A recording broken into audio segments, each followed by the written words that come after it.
My name's Simonaz, and today we are raiding Ulduar.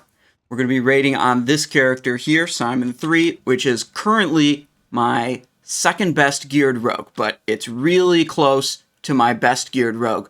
So if we see one little upgrade that we need, if we can secure one nice piece of loot, it'll be the best geared rogue all of a sudden. Now, if you're watching this on YouTube, please go down below, drop a subscribe if you like these videos, and if you're here live on Twitch, well, thank you for watching, and let's have a good time raiding Ulduar. I think we're going to start with doing some Zul'Gurub mount runs, as the raid's not scheduled to start for about 50 minutes here. So, let me take just a moment and get some stream alerts out on a couple of different Discord servers. Crystallized DCS, hello. Yeah, 5098 gear score on this rogue. This one's pretty good. XAOC, hello, good morning. I'm taking just a minute here, gotta get these out. I do that nice little intro now. I thought this was a good idea, because then it makes the VOD, when I upload the VOD to YouTube and when people watch the VOD on Twitch, it's better. It's got like an intro now, which is great, instead of me just idling for, 30 seconds while I get everything set up. Crystallized DCS says, I'm 4999 gear score, not quite 5,000, huh? Just a little bit off, huh?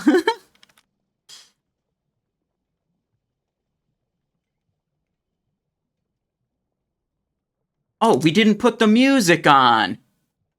Hang on, there's supposed to be music. There we go. Okay.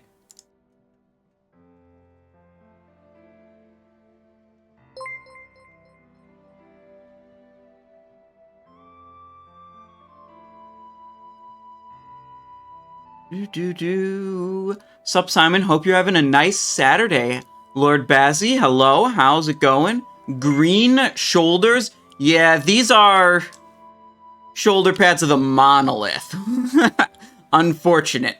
Not intruders. We're going to have another chance at getting intruders tomorrow when we're doing 25-man Ulduar. Today is 10-man Ulduar. The two main things we're looking for in 10-man are the soul-devouring cinch and a combatant's boot blade would be the biggest upgrades we could get. A loop of the agile would be another good piece. And then we have some kind of like side grades for our combat off-spec. We could get twirling blades, fluxing energy coils, seed of budding carnage, or a Mjolnir runestone would be not really upgrades for my assassination set, but good for the combat set. The flight goggles we already have. I've got flight goggles on all three of my rogues now. And this is actually the only rogue I have that doesn't have the soul devouring cinch now. My other two already have soul devouring cinch.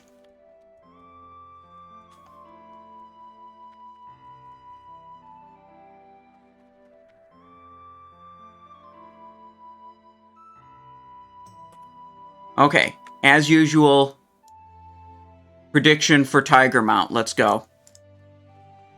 I'm going to double check on the GDKP Discord. Make sure I'm in the right channel. Okay, yeah, so I'll be able to monitor when the invites finally go out.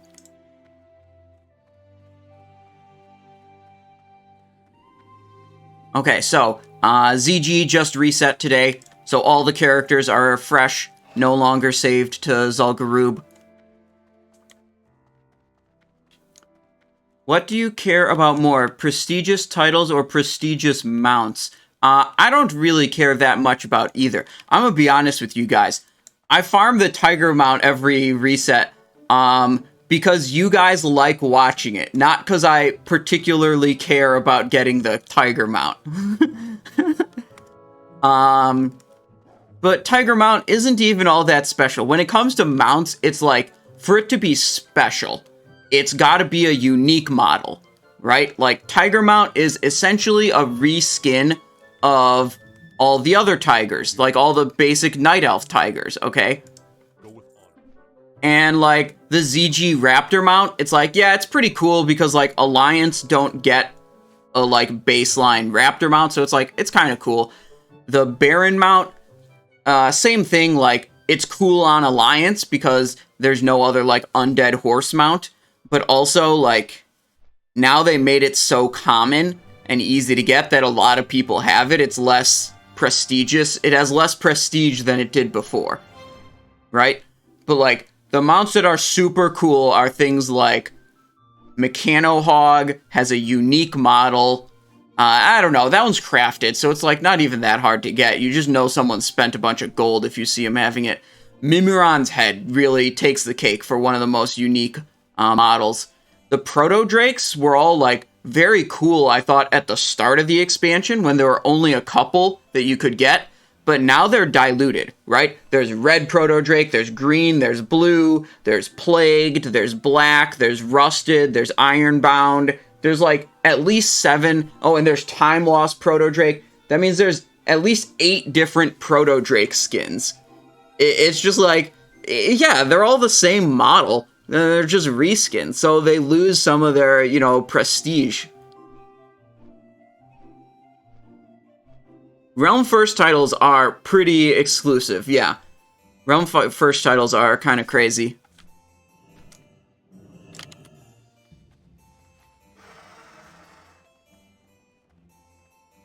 What about the Winter Spring Tiger? Looks pretty cool. Yeah, I mean, it's another thing where it is just like another tiger mount, but it does have a pretty unique coloring. It's like bluish pink.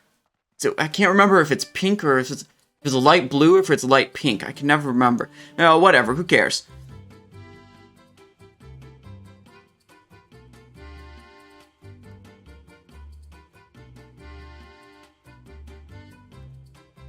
Did 10-man yesterday and managed to successfully pull off the Algalon soak roll as a rogue for the first time. Thank you for the guide. Well, you're very welcome, Mr. Bungled.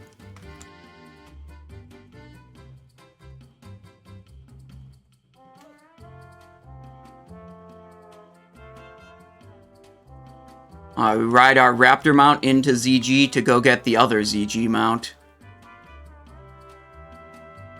I wish there was something cool to get in AQ20. I'd go to AQ20 and farm the fuck out of that place if there was anything worthwhile to get out of there.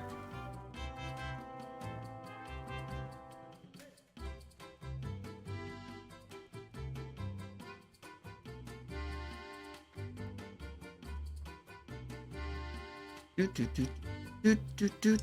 it's like, what did AQ20 have, really? It had enchant formulas that are now almost all irrelevant.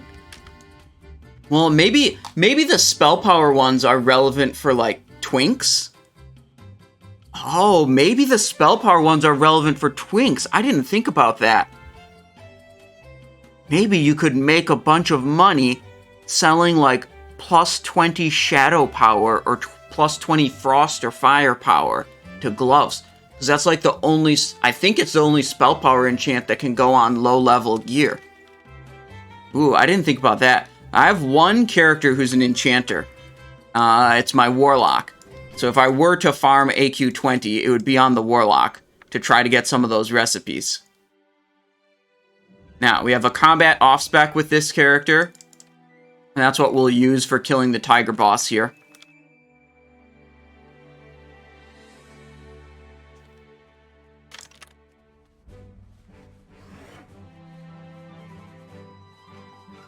Dude, this is actually kind of cool. I just thought about this.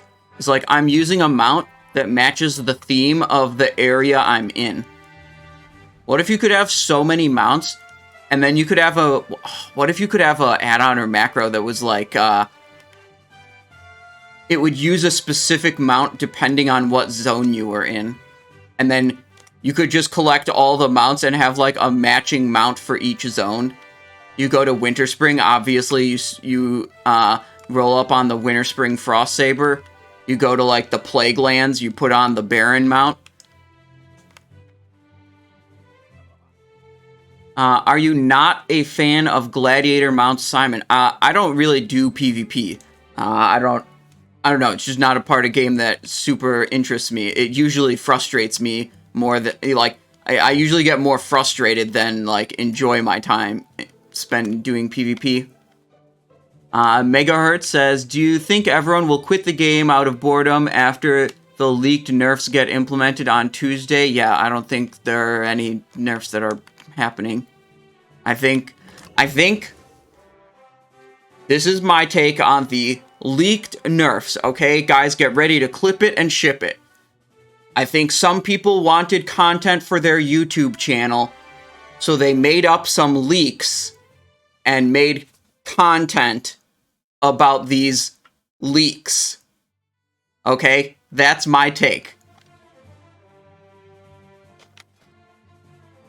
Like, it's just like, there's so little basis to go on for any of those leaks to actually be real. There's just so little.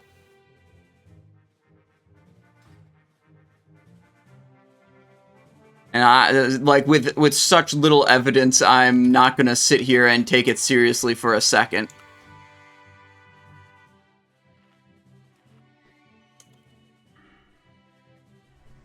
Okay. We have our food buff. We have our, let's see, we'll go Blood Elf form. Drums of the Wild, Drums of the Kings. Scroll of Agility. Do we have anything else? Rune Scroll of Fortitude. Okay, okay. Now, I think the only thing we need now is Indestructible Potion. Then I guess we have to eat a little bit more food to heal up. Whatever. Okay. Tira 1 with a tier 1 sub for 2 months of support. Thank you, Tira 1. Welcome back to the stream. I appreciate that.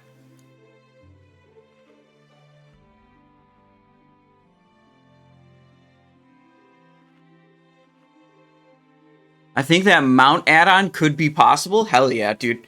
I don't know. It just struck me that, like, going through Zul'Gurub on the Zul'Gurub Raptor, that was, like, very fitting.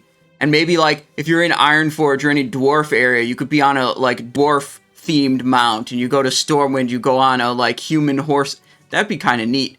It'd require collecting a lot of mounts, though. Megahertz says, so you think someone was lying. Who would do that? Who would just go on the internet and spread lies? Okay, Eric Cartman.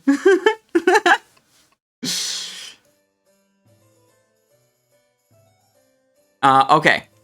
We've got our focus set. We're in Blood Elf form. We just got a bunch of spinny jumps. Okay, spinny jump activated. That means we're getting good luck. Let's go. I can knock this one out.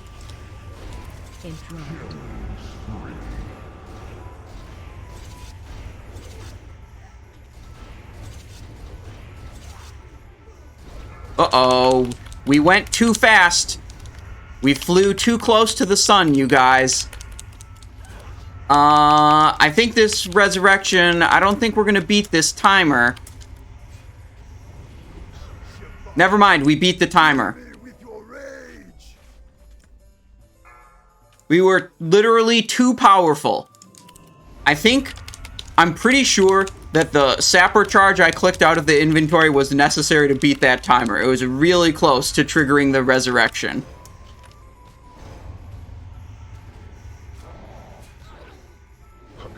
Okay. He dead. And this is the first time we did it as a female blood elf. So that means the mount is guaranteed to drop this time.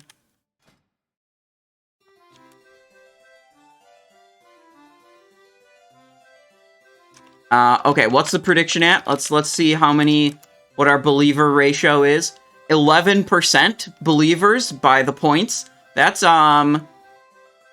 more than usual, I would say. 12% believers to 88%. Okay, we're gonna close this down in 5, 4, 3, 2, 1, and submissions. Okay, final count is 12,200 points versus 54,900 points. Let's see the loot. Seal of Jinn, vendors for 5 gold 50. Okay, we'll vendor that, and then we'll have more gold to spend on the GKP today. Primal Akari Shawl, can't vendor this, can't do anything with it. Useless item. Next page. Dude, I didn't even get to go for a 3rd page of loot. Okay, that's a nopers. But don't worry, we have another character we can do this on. We'll just Hearthstone right up out of here and come back on the next character.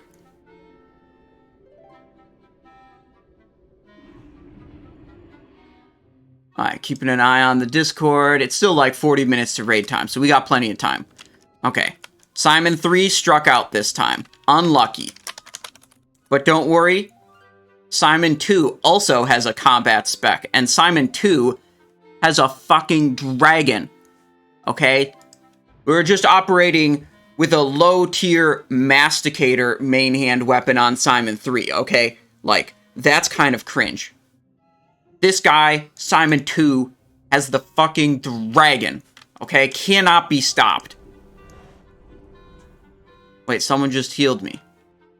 Okay, well, whatever. We're going to Zul'Gurub. We go again, you guys. Go again.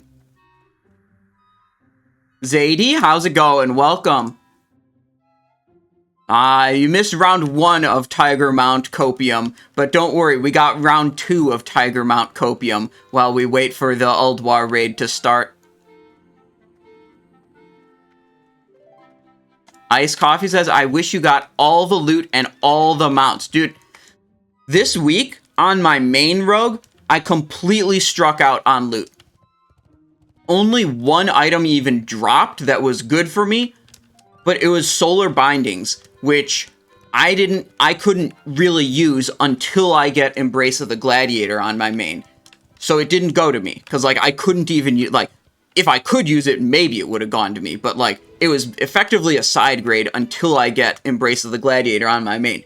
And that was the only item that was even good for me, they're potentially good for me, that dropped. Like, didn't see another Blade Twister, no Comet's Trail, not even a single trinket. My main still has Mirror of Truth and Darkmoon Card Greatness, okay? Has literally never seen Pyrite Infuser, Blood of the Old God, Comet's Trail, or Dark Matter even drop. It's seen Wrathstone drop once or twice, but was not awarded to me.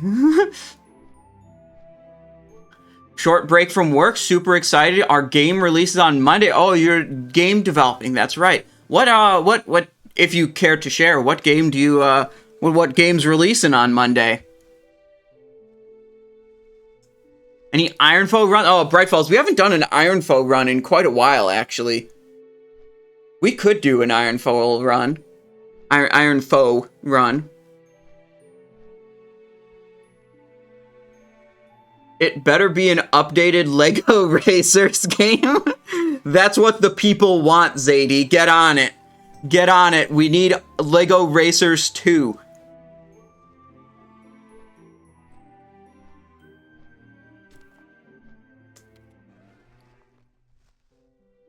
Let's see. We got our King's Drums, Wild Drums, Fortitude, and Agility Scrolls. Okay.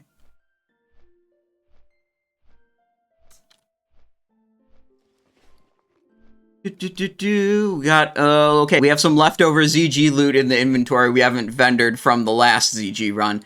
This is the rogue I primarily play as combat. We have weapons to be able to go Assassination, if we want to. These aren't super good, and it's like, we aren't using our 252 weapon, which is kind of yikes. But it's still like, I think we would actually do more damage with this character as combat than Assassination, given the weapon options we have for each of them. Called Rough Justice 84, Management Neon Noir crime set in 84, with puzzles and detective work and a huge story. Cool. Very narrative game. Pretty cool. I will pitch this to my team. LEGO Racers 2. Hell yeah.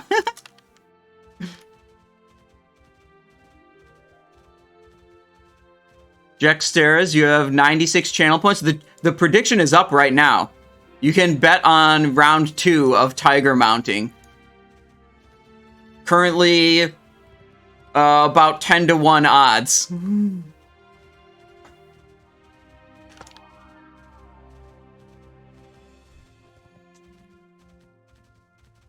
Yeah, it's weird how, honestly, what's weird is that some countries don't consider this gambling, I'm gonna be honest. It's like, just because you're gambling with what is effectively a useless currency, that I think that's basically it, where some countries don't consider it gambling, because what you're gambling with is essentially worthless. But it's got every other bit of gambling, like, every other hallmark of gambling, right?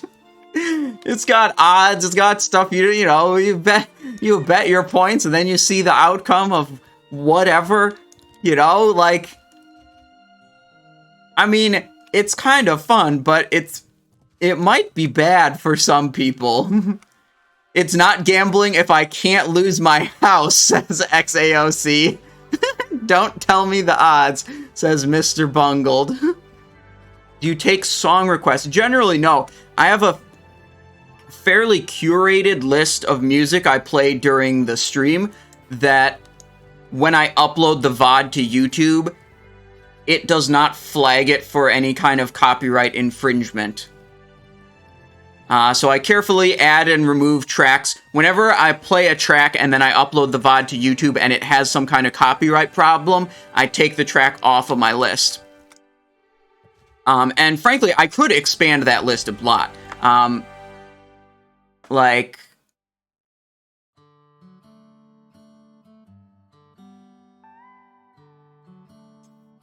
we got Chrono Trigger, we have Ocarina of Time, we have Wind Waker and Majora's Mask, Zelda songs, Journey, Golden Sun, Banjo-Kazooie, Elden Ring, Diddy Kong Racing, some Diablo 2, some Dark Souls 3, Chrono Trigger, Oblivion, Morrowind, Mario, Warcraft 3. This soundtrack actually kind of sucks. It has too much of the songs that are not hype and not enough of the songs that are hype. Kirby music. Ogre. This is honestly, like, I've never heard of this game before. I don't even know how this game, like, what kind of game it is. But Ogre Battle 64 has a pretty dank soundtrack.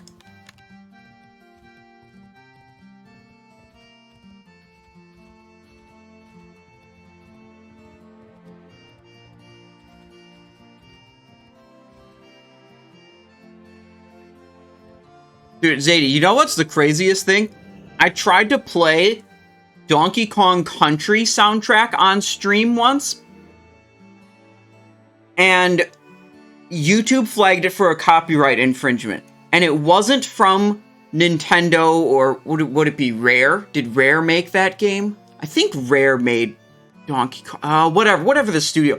It wasn't from any game studio that actually owned the rights to Donkey Kong Country music or something.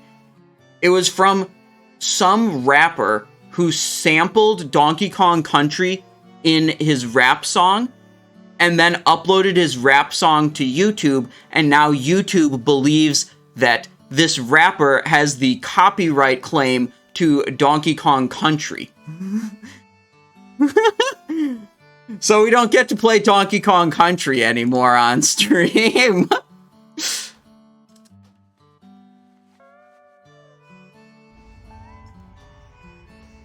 But for the most part, video game soundtracks... Well, actually, like, I've noticed, like, Final Fantasy music tends to get flagged. Some of it is much more protected than others.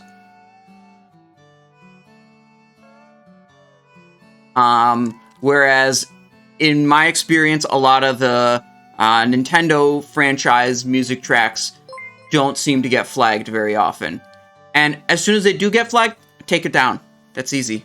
Mute the music, put something else on.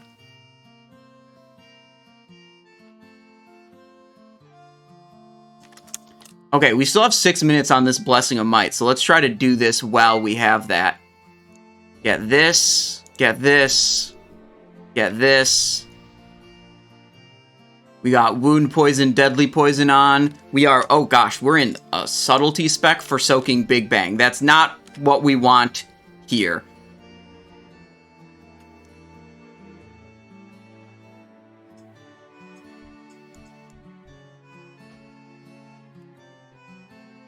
Okay. And we go. Adrenaline, Blade Flurry, Evasion, couple of Fan of Knives, little Killing Spree. Auto attack the boss, kick right there. Evasion's already up, okay. We're good. His Zealot, Lorcan is too low, okay. We gotta kill Zath first, then Thekel. Because we gotta re-up the poison. Yep, there we go, that's good.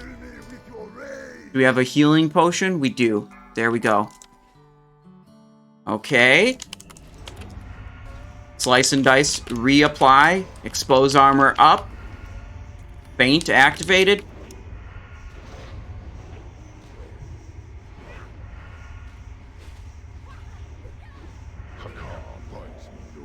What if instead of playing Subtlety to soak Big Bang, you played Assassination to do so much damage that the boss died before Big Bang? Okay, let me tell you what. I'm not sure if this is still the world's fastest kill of Algalon. It probably isn't, but I saw a log, solo heal, solo tank, 25, pretty sure it was 25 man.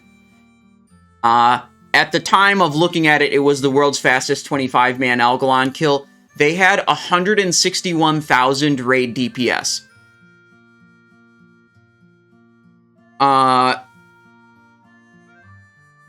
To kill the boss before the first Big Bang goes off, that's 98 seconds into the fight. The first Big Bang will activate. You need to do 41 million damage. You would need 418,000 raid DPS. So, in other words, you need to take the world's highest DPS Algalon kill. Wait, hang on. 418,367 divided by 161,000. You need to take the world's fastest Algalon kill, and you need to do about 2.6 times as much damage. Okay? There's no amount of crystal yield plus 0.66% meme items you can possibly add to that fight to multiply everyone's damage by 2.6. Okay. We've idled enough. Let's check the loot. Let's see. Oh, I have to close the prediction. Wait, hang on. Wait, we got even more believers this time. Look at this. Okay. 20%, 80%. That's pretty good. Closing predictions in 5, 4. Oh, we just lost a whole bunch. 4, 3, 2, 1, and submissions. Okay, we were at 20%. Now we're at not that much. Okay, Powerful Mojo, Primal Tiger Leather. These are good vendor items. Zulian Slicer, very cool item. We don't see that one too often. Zulian Scepter of Rights. Okay, main hand mace.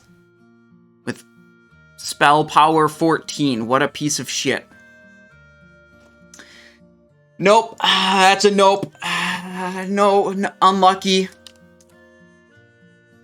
Primal Hikari Sash, waste of space.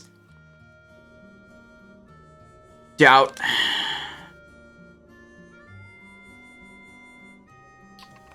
Tyre says, hi, I am new as combat rogue. What weapon slot do you want deadly / instant poison on, and how big a difference is it to have the correct hand for the poison? It's a pretty big fucking deal. For combat weapons, the short version is you want as slow as possible of a main hand weapon and as fast as possible of an offhand weapon. And then you have to have instant poison on the main hand and deadly poison on the offhand. The deadly poison always goes on the fast weapon, and it is a pretty big fucking deal to get that right. Welcome to the stream, Tyre. If you have questions like that are answered. already on the Discord, and you'll be able to learn a lot. Here's the Simon I Show Discord. It's linked below the stream, and I'll put the link in chat. Wait, why is my bot not going? Do the Discord thing, Mr. Bot. Oh, because someone else linked it already. The command was on cooldown. Okay. Anyways, the main way you solve your problems is you go to the index channel up in Wrath of the Lich King resources. You can click to go to the top of it, and then it's like all your common questions. You know, Bislis, talent specs, spreadsheet and simulator tools, add-ons and weak auras, weapon comparison charts, upgrade priority, quick notes for boss strats, how to survive Big Bang, hit rating, expedition. Like, there's so much information in here. And the question you had would be answered by weapon and poison choices for combat. And it talks about generally what kind of weapons you're looking for, how you want to set them up. And you got posts about that for Assassination as well. Can you make a weak aura for combat and Assassination rotation? Bruv, let me help you out here. Let's see. Where's the rotation guides for each spec? Okay, so like every other problem we have in life, we solve it by going to the index channel. Okay. Assassination also has a weak aura assistant here. Text guide, video guide. There's probably some that help with combat, but I don't have one yet. But there's a weak aura assistant that basically turns this flowchart into a weak aura that just tells you what your next action is.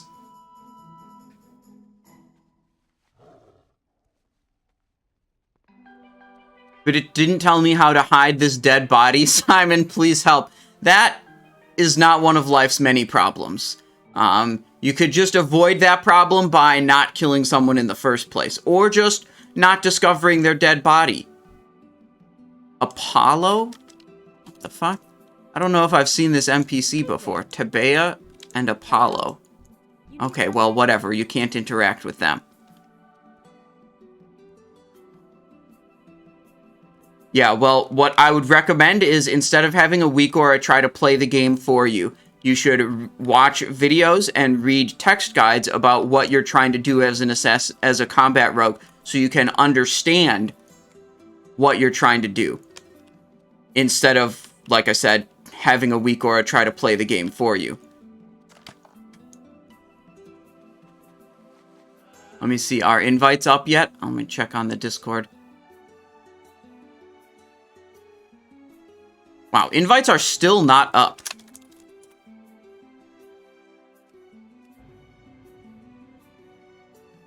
BP Winden, how's it going?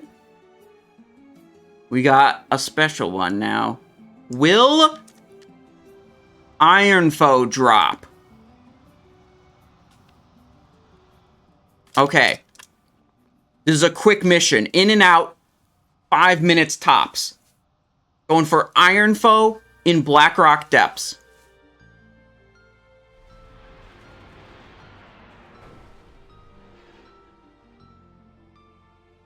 Obviously, we do it on my main, because my main's the only one who has Dire Brews remote to teleport directly into Blackrock Depths. I would vote yes, but I have no more points. Maybe, Jexteris, you'll accumulate some channel points before it's actually, before I actually get to the boss. Now, we also have a special strategy for this one. Boot. Don't do that. Do that. Okay, there we go. We've got our Rocket Boots Extreme equipped and our Drape of Icy Intent with a reduced falling speed Flex Weave underlay. We're going to go right over here. We're going to show the stopwatch, and we're going to get going on Speedrun Blackrock Depths.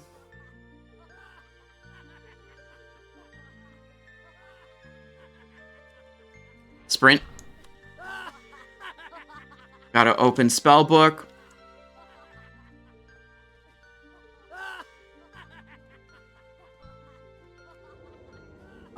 Fuck. I stalled out because I didn't actually have this keybound.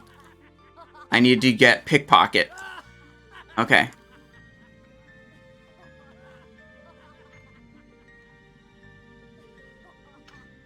There we go.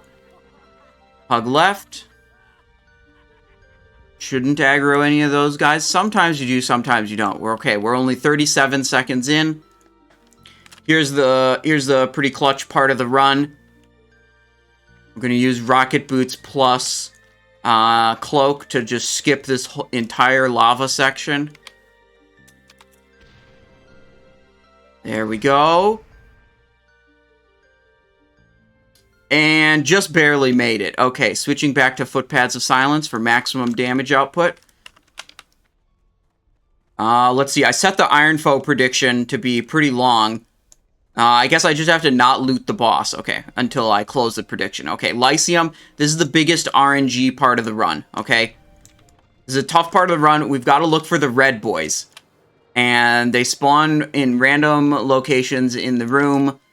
So it's hard to know where you're supposed to go. We need to find 2 red boys and kill them. There's one. Flamekeeper right there. Boom. Deleted. Other dudes aggroed me. That's fine. Still not a problem. Keep moving. Gotta find the next red boy. Oh, there's the next red boy. This is actually pretty good. It's not perfect, but pretty good on red boy location and finding them quickly. Fuck. Okay. We're gonna hit a vanish right here because we got quite a train of mobs after us. Okay, opening this, and then we'll rocket boot across to the other one.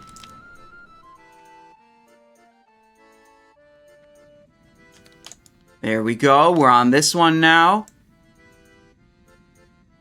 Good. Okay, the way is open.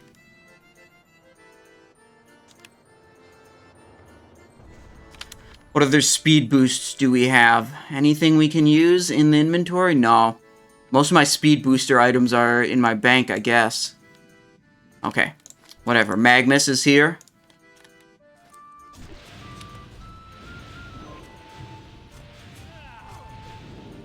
Oh. He dead. Totem of Rage. You gotta loot everything. It's a requirement of the speed run. Because otherwise you wouldn't make gold while speed running. Sprint coming up. Stealth on stealth for the overkill buff. Fuck, I fell down. Suboptimal.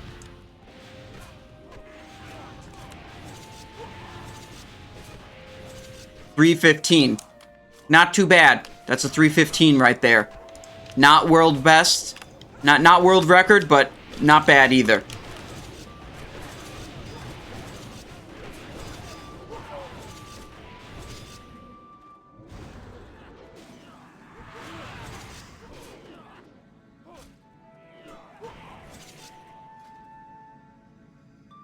Okay, Senator, come back here.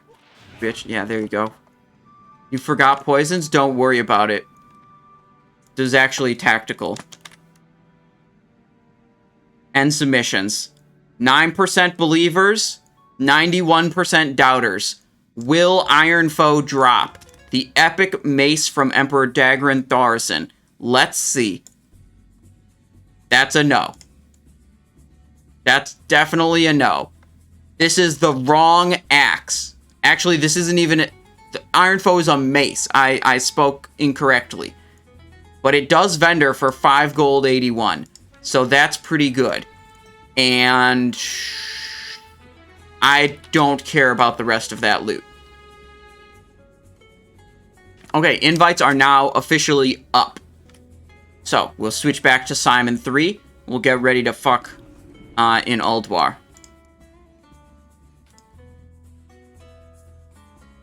X-Mentos, don't worry about it. We were just doing an Iron Foe run. Why? Again, don't worry about it.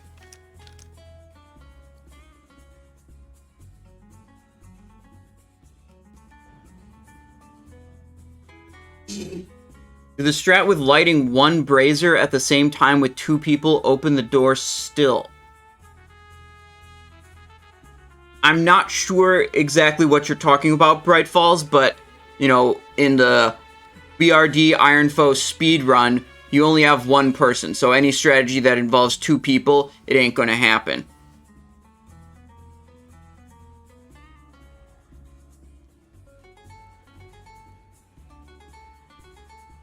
Yeah, unless someone cancels last minute, the raid should be full. The roster was, like, predetermined. Okay, let's check over our consumes, make sure we're fully repaired. Let's go back into our good spec.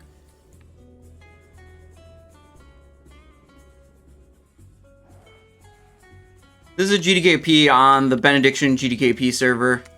10-man. Been killing Algalon in this one every week for a number of weeks, but this rogue actually has literally everything from Algalon already. Dark Matter, Band of Lights, Brand's Sealing Ring, Gloves of Endless Dark. There's nothing else from Algalon for this one to get, but we're still missing out on the Combatant's Boot Blade would be a huge upgrade, and Soul Devouring Cinch would be another huge upgrade for us. And then for our combat off-spec, we would like to have Seed of Budding Carnage, Fluxing Energy Coils, Twirling Blades, and I think there was one other item. Oh yeah, Mjolnir Runestone we want for the combat off-spec also. And yeah, we picked up a Fang last week for a minimum bid. It was like the... Okay, last week was fairly disappointing, okay? Comet's Trail dropped, and it went for 190,000 gold. And at the time, I only had 165,000 gold. I literally couldn't afford it. I would have gone all in to win it if I could have, but it just went for more gold than I had. So, you know, what the fuck was I gonna do? Nothing. Couldn't get it. But I did get a consolation prize of minimum bid for Fang of Oblivion because no one else wanted it. Which is an upgrade over I was using Golem Shard Sticker. What's on the auction house today? Wait, hang on. Shopping. Irradiated. Holy shit, there's a whole lot of these available.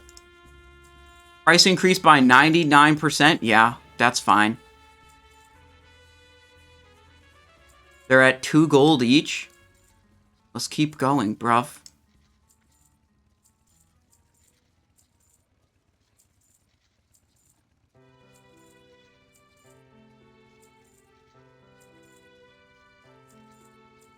Okay, 300 is probably enough for now.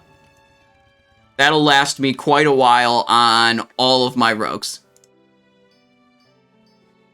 Now, chat, you might be wondering, what in the fuck is Simon doing right now?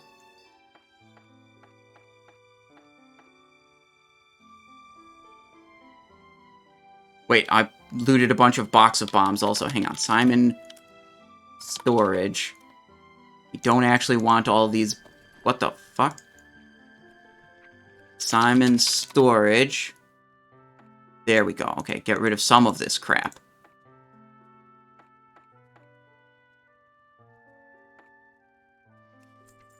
There we go. We still have plenty of bombs, you guys. Okay, now we need to go to Exodar. Yeah, we gotta get our 10-8 attack power Crystals of Ferocity, bro. Man, I started watching this YouTuber called Friendly Jordies. He just does, like, journalism in Australia, uncovering corruption in the area he lives in of the elected officials. And he's really fucking funny. But it was sad because some of the people that he did exposés on decided to firebomb his house. And then that got covered by one of the biggest YouTubers, you know, on the platform, Moist Critical, which is how I heard about it. And then I started watching Friendly Jordies. And he says bruv a lot. B-R-U-V. Bruv. Instead of bruh. And then I just started saying bruv. Oi, bruv.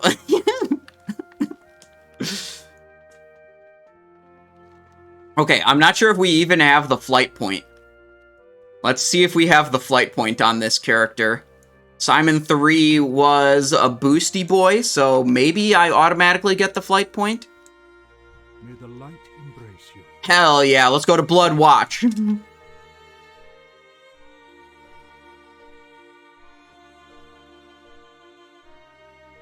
All of that was a scam, says Levy Break. What, do you mean like he firebombed his own house? Is that what you're telling me?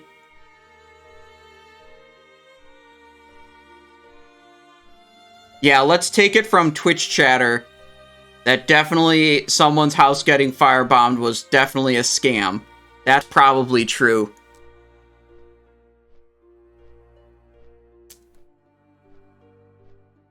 Best DPS for Kologarn is Adrenaline / Blade Flurry and Fan of Knives. As Assassination, I guess.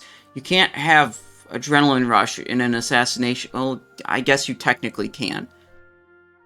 But I don't really care what the best DPS for Kologarn is. But I'm going to do it as just a standard combat spec.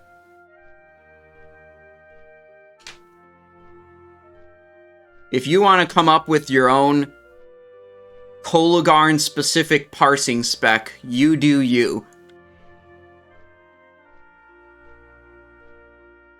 Look, I also don't care about your parses. I think caring about parses is very cringe. So, again, if your goal is strictly optimizing parses, you know, you're doing things like not using Tricks of the Trade on your Warlock because that doesn't contribute to your own parse. I just, like, if your goal is parses, I stop being interested in helping you because I think caring about your individual score on a third-party website is just mega cringe. Do not lose faith. Blessings upon your family. Do not lose faith. Remember the lessons of the past. The Naru have not forgotten us. Dionys Aka. Good health, long life. The Legion's end draws near. I think, actually, I mean, making parse rankings on Warcraft logs is good for the website. People love caring about parses. There's no doubt about that. But I think the website Warcraft logs can be just as useful in terms of, like, analyzing what actually happens in combat and figuring out how to improve if it just completely removed parse rankings from the website. I don't think they actually add anything to figuring out how to be a better player or improve your performance.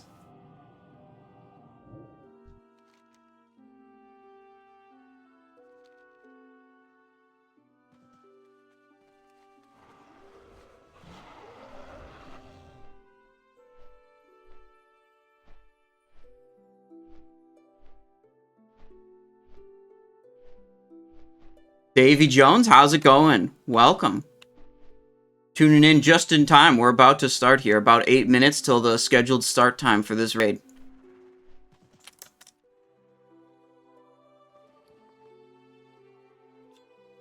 Bandage, Shadow Protection Potion. How many binds do I have here? Dismantle. I need Shoot. I guess I don't need to have this on a quick, you know, action bind. This one I definitely need, though. Hell yeah, dude. Decapitator Gaming.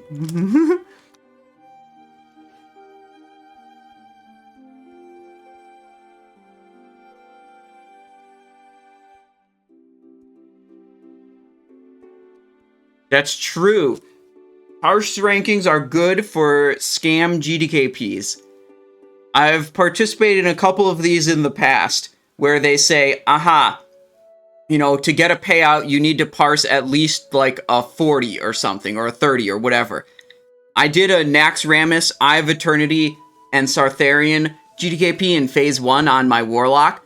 I was the single highest damage output player in the entire raid.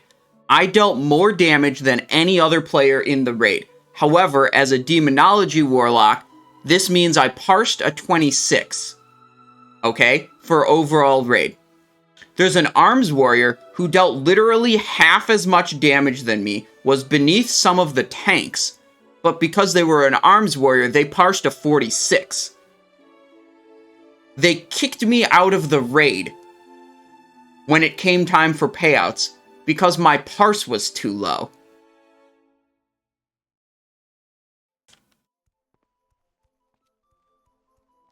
So, I mean, the basic setup of this scam is make a GDKP raid, say in the rules that you have to parse at least a certain amount or above to get a payout, but then you intentionally make the raid so that it lacks critical raid buffs or has a lot of low-quality players, so that your kill times are terrible and you don't have appropriate buffs for everyone to maximize their damage. So it's virtually impossible to meet, or it's incredibly difficult to meet that parse requirement. And then you just kick out half the players at the end and split the gold between, 10 to 12 players instead of 25. That's the basic setup of that scam.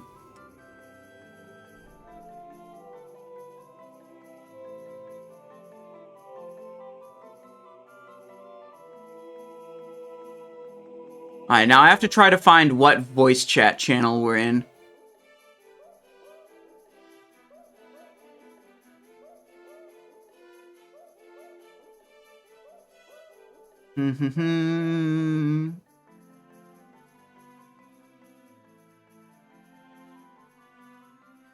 Okay, we're in the voice chat.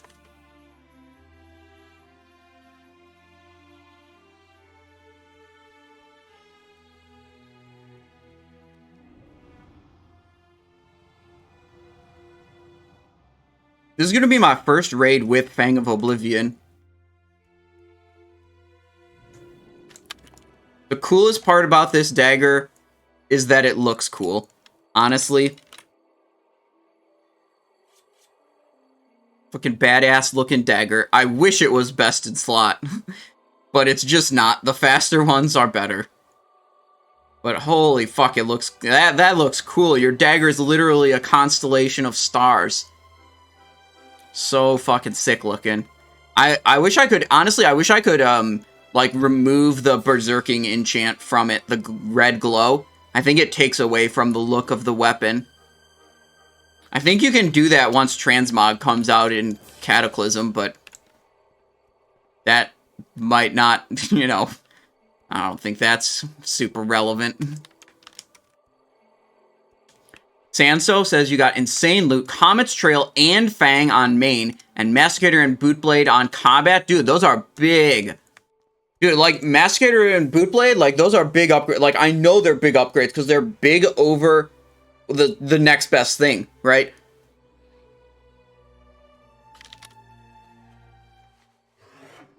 Do we have a Flame Leviathan gear set? 225. Can I put a 245 in my offhand? I can put a 238 in my offhand.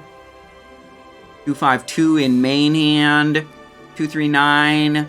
239. Okay, there we go. 232 on the boots. Don't have anything better for gloves. Okay, that's the highest I... Oh, wait. You can get a little higher item level right there.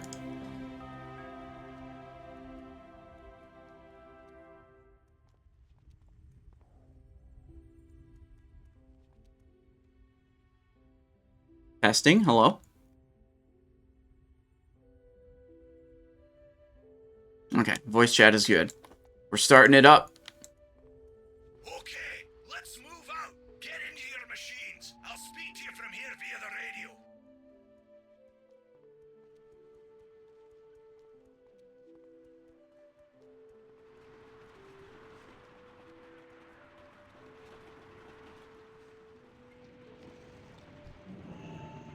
Alright, we'll just be a pilot, or a gunner, I mean.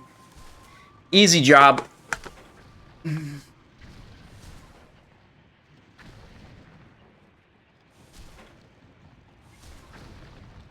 How the fuck am I struggling to get a 99 parse on Algalon, and I'm top 100 boss damage on 3 of 3? I don't know, dude.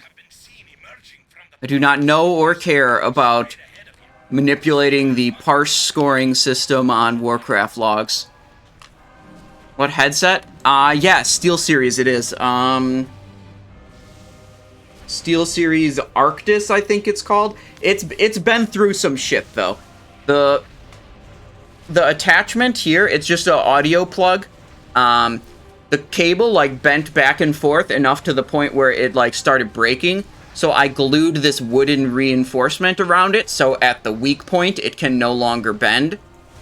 And then this cushion part, you can see that, kind of came off, so I had to glue it back on.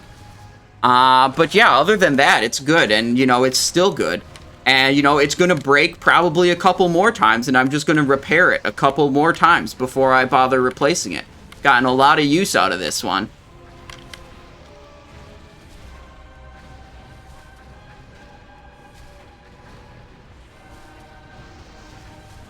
If you're looking to do more damage on Algalon, one, it's a risky strategy you can do, but what you can do, and, you know, if you fuck up, you're really fucked, but instead of going into a black hole to avoid Big Bang, you can time a vanish to avoid the Big Bang.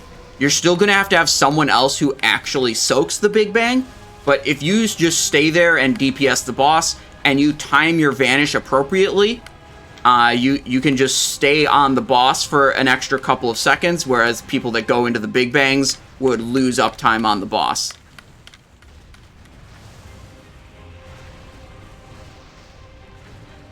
You know, like, you do basically the same thing on Razorscale, where you vanish to avoid his knockback. But when you fuck up timing vanish on Razorscale, all you do is, you know, you get knocked back and you lose, you know, 5 or 6 seconds of uptime, and then you're back on the boss. If you fuck up your vanish timing on Algalon's Big Bang, you're dead, and your group gets mad at you because you got yourself killed for something fucking stupid. Like, and they'll probably tell you, don't do that again. Just go into the black hole like everyone else. It was a kill if you didn't do that stupid parse cheese. You know? It's the downside to screwing it up is pretty substantial.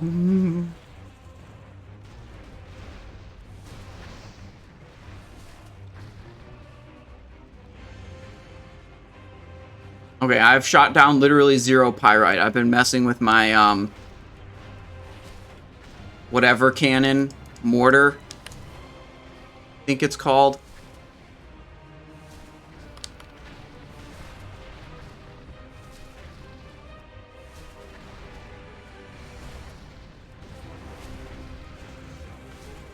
Any pyrites? Okay, there's one coming behind me. I have to wait for it to get closer so I'll actually be able to grab it. I think I could grab this if I shoot it down.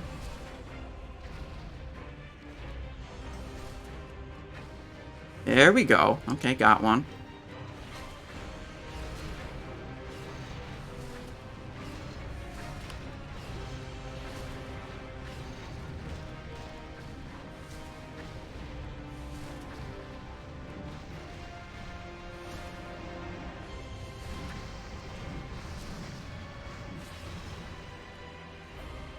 You've done it. You've broken the defenses of Ulduar. In a few moments, we'll be dropping into... What's that? Be careful. Something's headed your way. Quickly. Evasive action! Evasive action! Ride or die. Ride or die, together till the end. I ain't bailing out on you. The raid leader who's driving this demolisher was like, I'm gonna run up to Flame Leviathan and get myself killed. And someone else on voice chat was like, you don't have to get yourself killed. You don't have to do it. And I'm like, ride or die, together to the end. Damn, Voslin. Oh, he's divine shielded? Oh, that's cheating.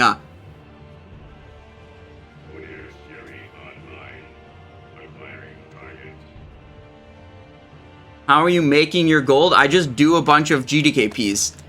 And I collect payouts, and I spend less gold, well, currently less gold than I earn. And so I just accumulate gold. I mean, some GDKPs I take an L on, like when I bought Soul Devouring Cinch on my main, that cost me 27,000 gold. And the payout was not 27,000 gold in that run. It was like 6 or 7k.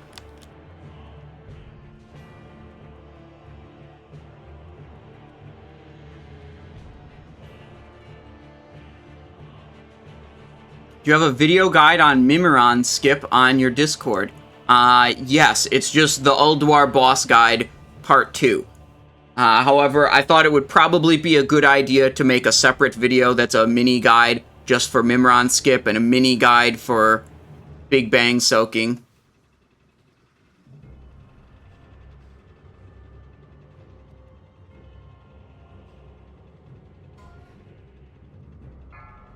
Alright, we're waiting for our last person. They're running a little bit late today. Did the raids start? It literally hasn't started yet. We're 5 minutes late, and we're about to be 5 more minutes late, but that's okay.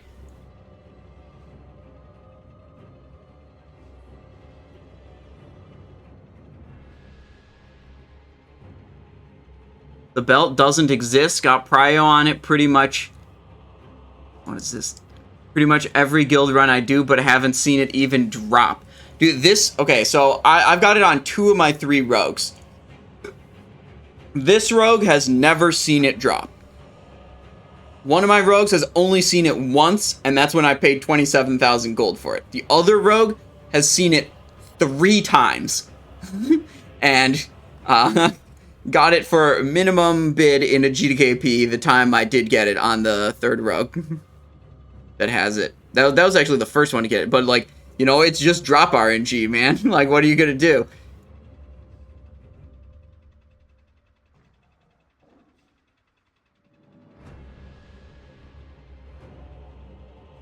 Alright, we'll get rid of the raid start overlay. If you were sub now, you would have lived. Would I have? I think Cheat Death would have triggered. And then he would have just killed me afterwards.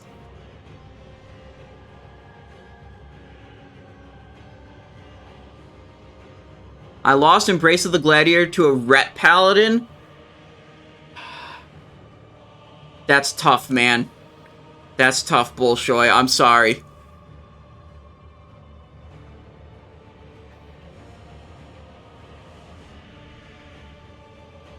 Okay, we got our Crystal of Ferocity. We maybe need some more Ogre suits. We got 19 Ogre suits left. I usually try to go Ogre mode in the 25-man raid, like, basically all the time. Oh, shit, our person is here.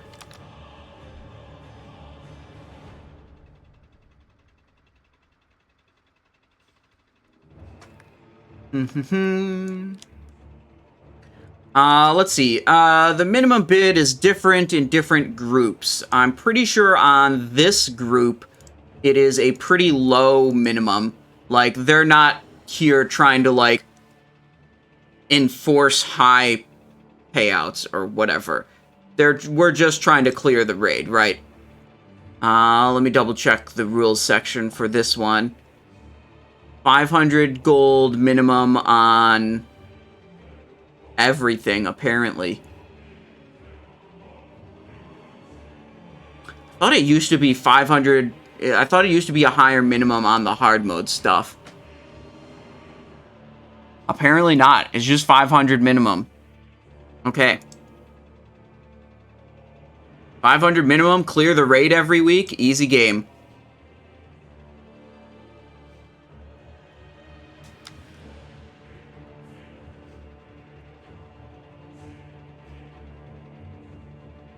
You got Fang of Oblivion, but I have Blade Twister and Combatants. Yeah, then you use Blade Twister and Combatants. What you're going to want to do is check on the weapon comparison charts on the Discord. And they'll show you that Boot Blade and Blade Twister are better for your PvE than Fang of Oblivion. Our guild has been having mad absences because of life, so we've been doing 500 and 100 gold. So you're like trying to fill in missing roster spots, is what you're saying? Oh, I should, let's see, one more thing I can do right now. Set up my Tricks of the Trade macro so that it's on Voslin. Save. And Ginster is Demonology, I believe, in this group. Let me double check. If he's Affliction, he's like a suit. Yeah, okay, but he's Demonology. He'd be like a super priority tricks target if he was Affliction, but he's not. So... Oh, we do have a Shadow Priest. Copy character name. Shadow Priest can also snapshot their Shadow Word Pain. Makes them a high value Tricks of the Trade target.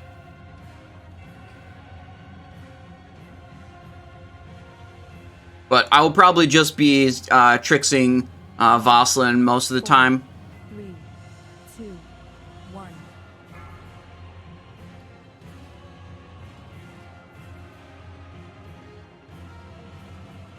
Wait, oh, this is still my Flame Leviathan set. Maximum item level, higher item level weapon in the main hand. Oh, we could Void Saber offhand. That's higher item level. There we go. Yep, all the macros are on the Discord. Is there a more elegant way than manually changing names in your tricks macro, everyone? I don't know or care, but this system works for me, so it's what I do.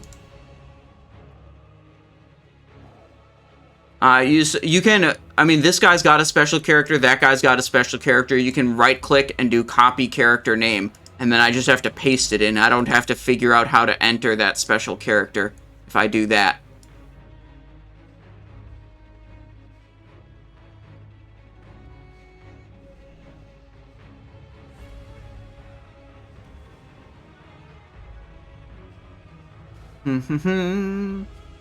What is going on? I think we're good to go here.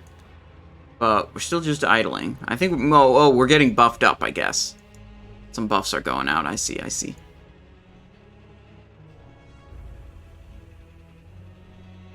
Let's see. FL and, okay, there's, Demo 1.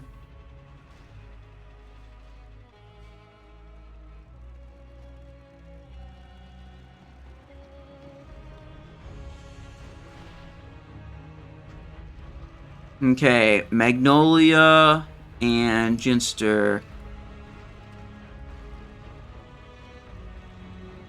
I need one more in Simon's demo. I think. Both in, okay.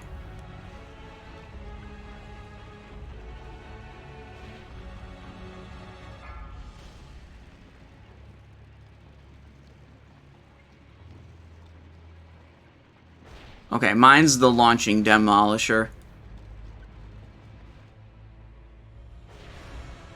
Alright. Pulling in 12 seconds.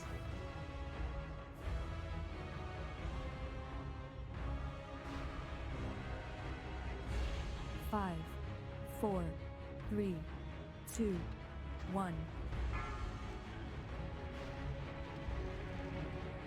Going. Hostile entities detected. Threat assessment protocol active. Launching.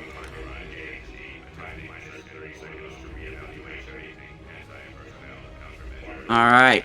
Get that 10 stack up as soon as I can.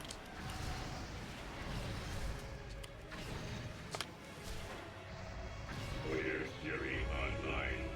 Acquiring target. Get that refresh of my stack. Gotta move to be near Pyrite and near the boss and not lose my stacks. Oh, we're getting pursued. Fuck. That was a miss. Oh no, it didn't miss. It didn't miss, actually. Holy shit.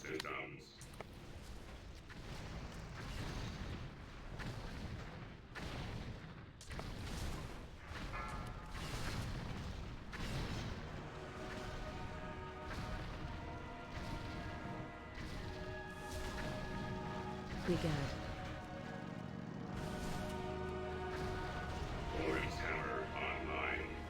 Am I still getting pursued? Fucking shit.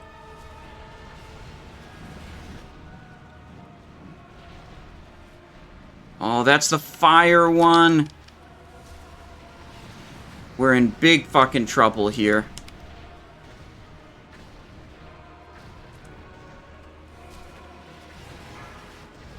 Okay.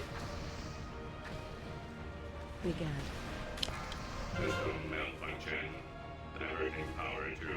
Kept the stacks. Kept the stacks.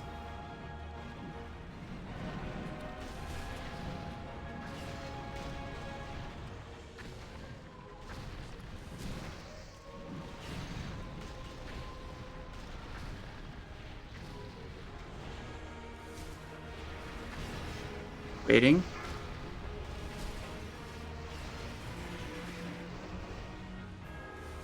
Begin. I need to go now or never. Load, please.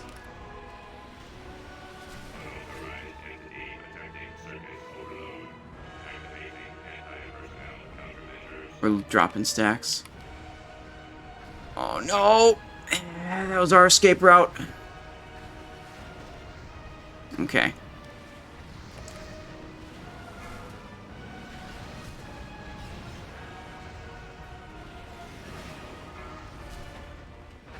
Begin. Okay.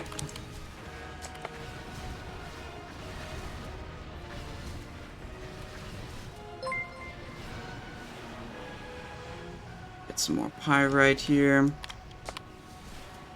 There we go. I think we can blast it at this point.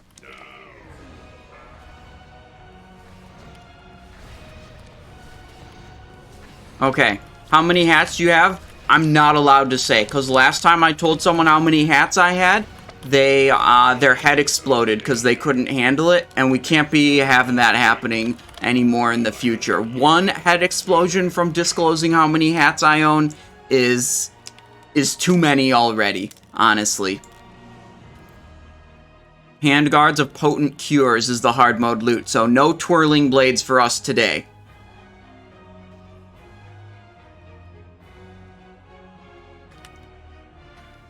Davy Jones, if you look on the Wrath of the Lich King spreadsheet channel on the Discord, it will tell you about steps you can take to make sure macros work. If you take those steps and it still doesn't work, I don't know how to help you anymore. But that's where you should read about how to make the macros function. Fish Feast is down. Correct poisons are on. Our actually good gear is on.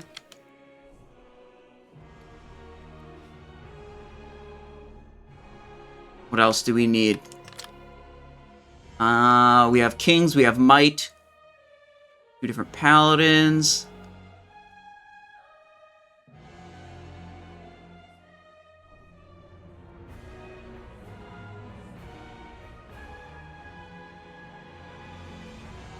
Okay.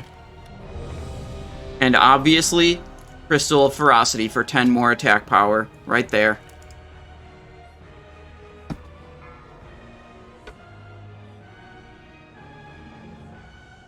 Five, 4, 3, 2, 1.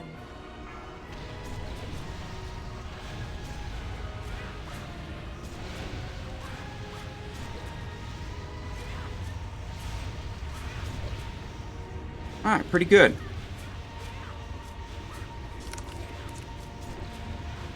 Damn, I lost those points on that guy at the end. I didn't get to envenom with them.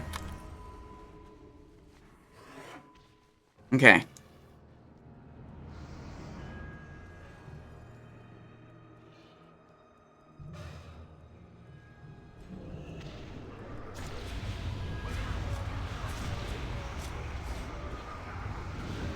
Looking good. Flame Leviathan was the healing leather gloves. It was shit. No twirlers for us. No! Getting knocked back. No!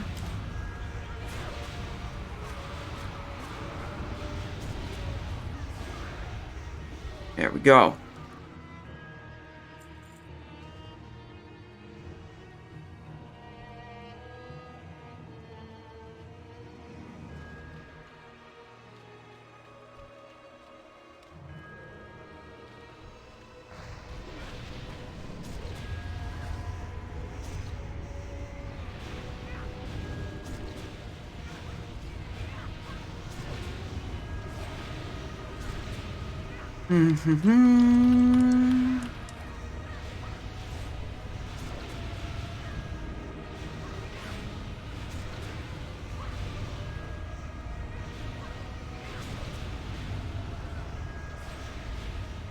Okay.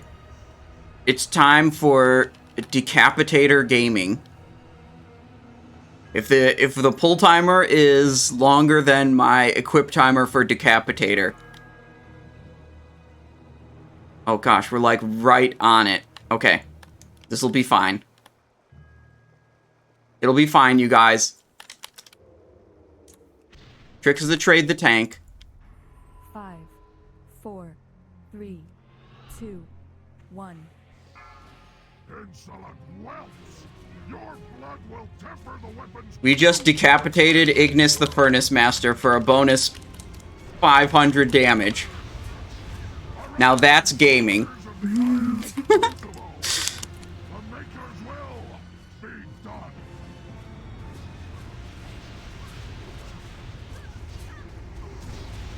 I will burn away your impurities. Burn! Burn in the maker's fire. Tricks of the trade on the Shadow Priest. Oh, we should put more tricks into the tank, actually. I will burn away your impurities. Arise, soldiers of the iron. Tank needs a little bit more help here. The maker's will be done. Burn in the maker's fire.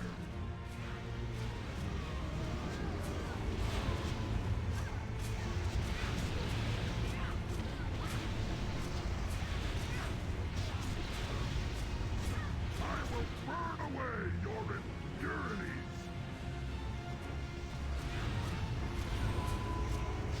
Burn!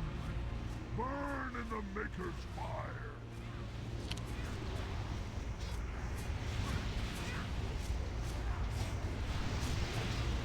Arise, soldiers of the Iron Crucible! I will burn the maker's will. Be done. Tricks Shadow Priest. Burn! Burn in the maker's fire. Nice, give me one more. Nah, damn, didn't get the final Envenom off there. Just a couple energy shy. Imagine if I didn't Tricks the Shadow Priest at the end, I would have got one more Envenom, and I would have parsed higher, but I don't give a shit about what my parse is. Continue just playing for the team.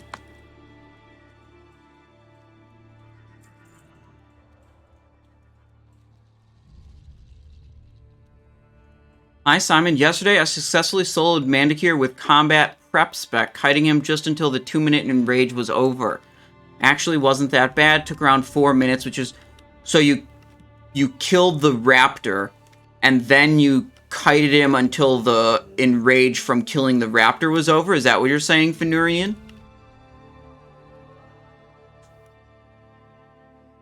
Let's see, Shawl of the Caretaker. Shit. Gloves of Smoldering Touch, also shit. Okay, that's pretty cool.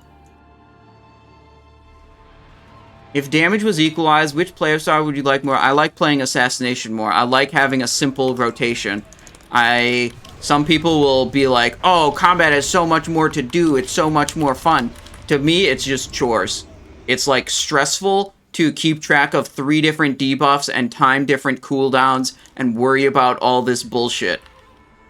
I want a simple rotation. That's enjoyable and fun to me.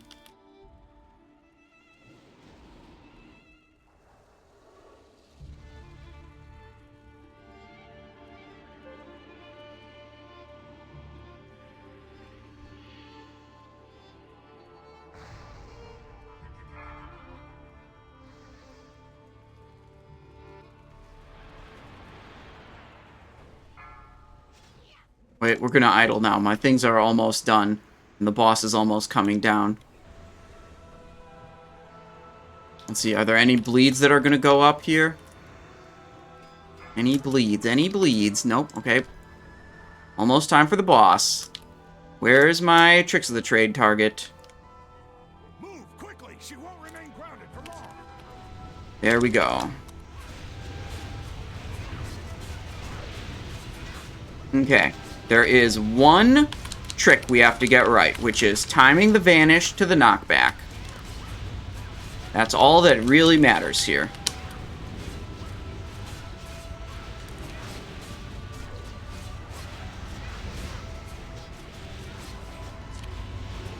Perfect. Stay on target. Owning. I'll tricks the tank because my Shadow Priest is out of range.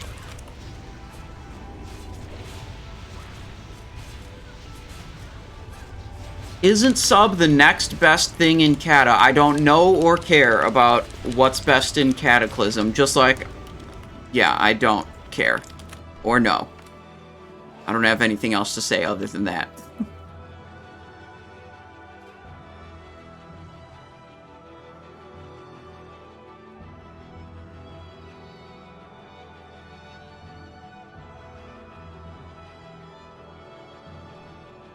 Does this mean you aren't going to play Cata? No, it doesn't mean that. It means Cataclysm Classic is a long ways away, and I don't need to care about it yet. That's a problem for future Simon to deal with. And I've got enough problems right now that I don't need to invent new problems for me to deal with.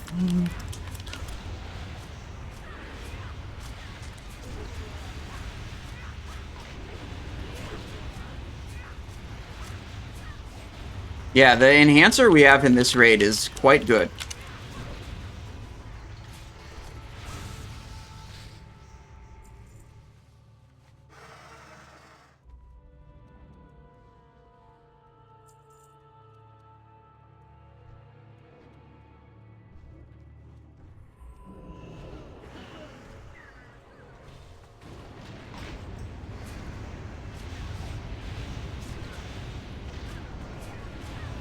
No! Did I screw that up? Was that on mine? Was I not looking for the 1 second that mattered? God damn it. Fuck.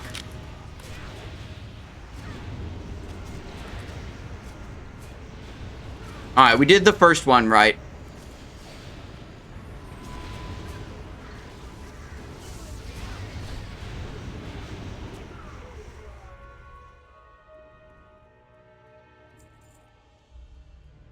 Decapitator Gaming. Let's go. It's equipped. You can tell because it's enormous and glows white.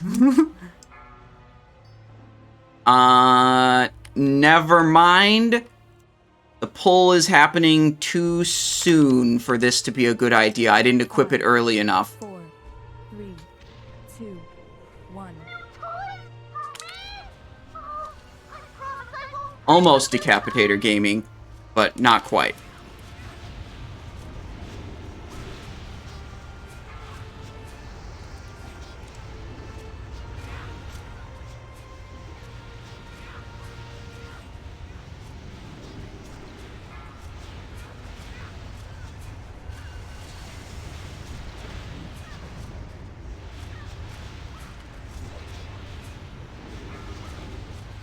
Here's a Tantrum. We have our Feint active to reduce damage. Another Feint.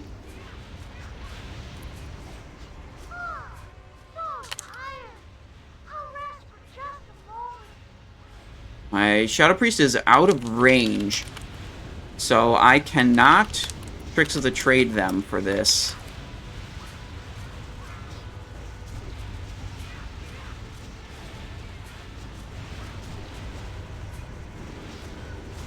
Although I would like to.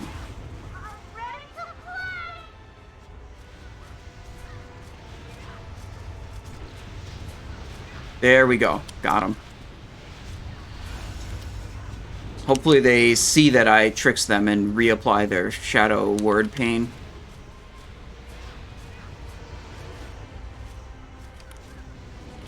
Run out.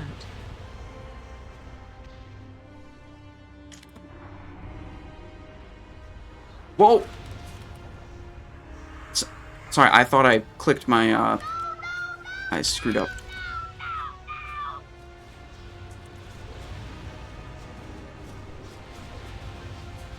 I ran away, I thought I pressed my cloak, but I didn't actually.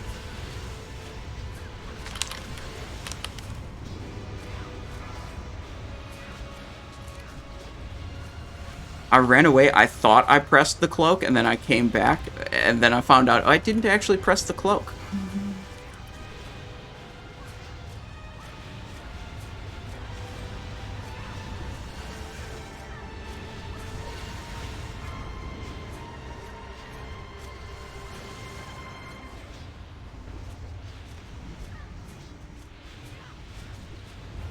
Run out. Alright, we're not fucking up this one, guys. Not gonna fuck it up twice in a row.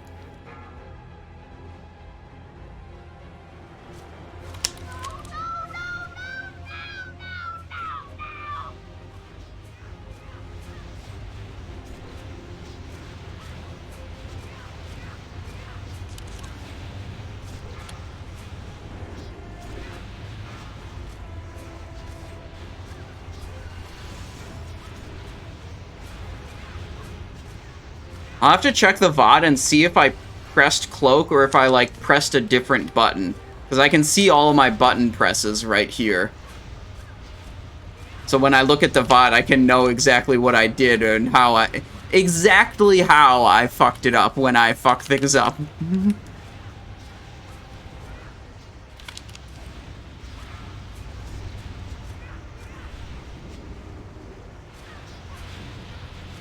I was actually only just a little bit out of range of the Shadow Priest this whole time. Could have been doing a lot more tricks on him. I moved position just slightly.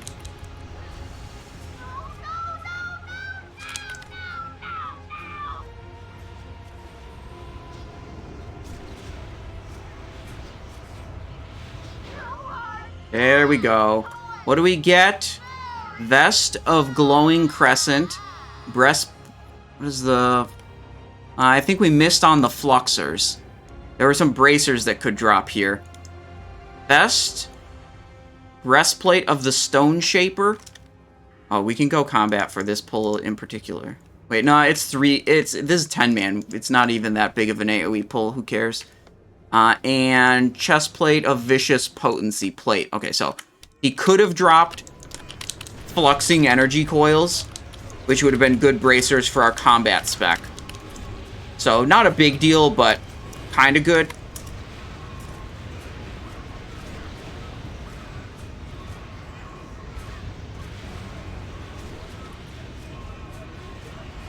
Heart on XT does have armor. I don't know where this dumb meme came from. This idea, like... I don't know how this rumor got started, but I cannot seem to kill it, no matter how many times, you know, I try to tell people the XT Heart has armor, the Yogg Brain has armor, basically everything has armor. It is very unusual for something to not have armor. So, when someone tells you something doesn't have armor, you should be asking them for proof, because that is not normal. I used my belt instead of cloak, really? Wow, that's crazy. That's not even close to the... I guess it's Shift Q and Shift 1 are kind of similarly positioned.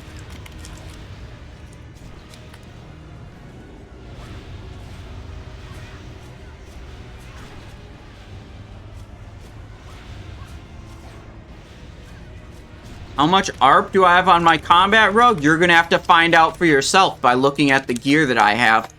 I don't know or care how much armor penetration I have.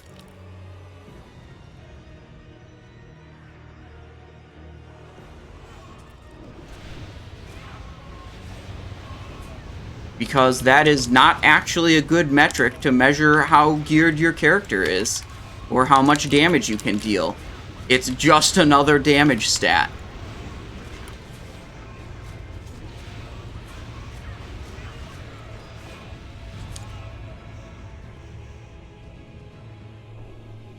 Oh, whoops, we have this one over here.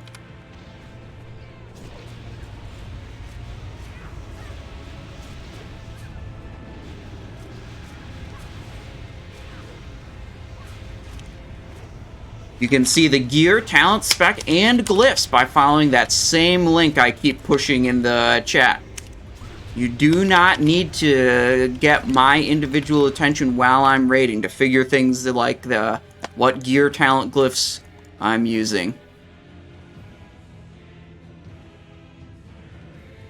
How many gem slots does your beanie have? None, actually. I only have one hat that has a gem socket, but luckily it's a meta socket, so that's good. It's this one. And you see in the front, it's got its meta socket right there. I put a Relentless Earth Siege diamond into it. As you do, you know.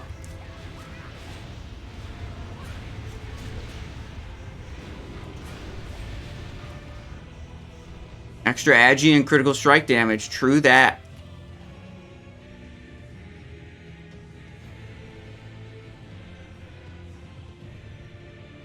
Okay, this boss does have a good upgrade for us. It's not one of the, like, 2 big boy upgrades, the belt or the dagger, but Loop of the Agile would be a good piece to pick up, that's for sure.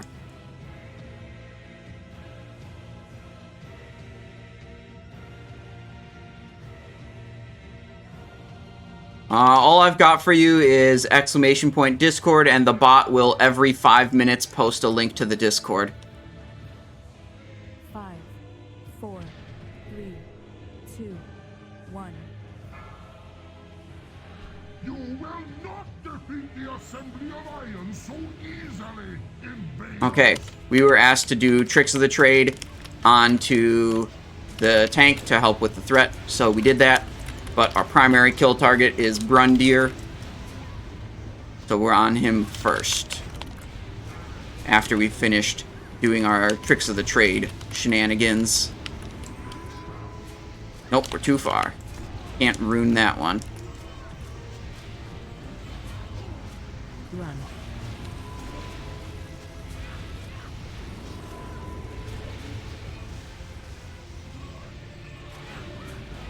This boss is always fucking Greek for melee. Like, it's always, like, whether or not you do good damage on this as melee is entirely dependent on your tank's positioning. Like, right now, I cannot position in the first Rune of Power and DPS the boss. So that's slightly yikes. But it's like, it's whatever. Like, we're just gonna kill the boss and move on. I'm not super concerned about that.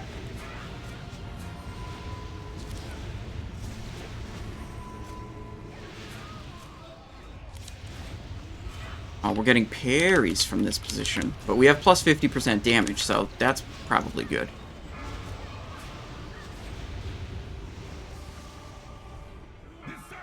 There's Rune of Death.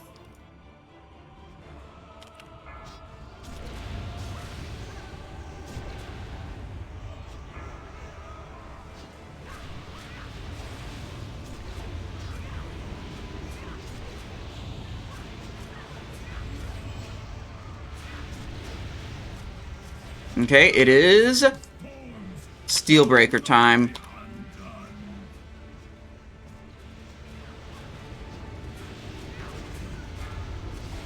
I tried to get that Cold Blood and Venom in with the Trinket and the Rune of Power, but I think both of them faded just a moment before I plugged in the Envenom.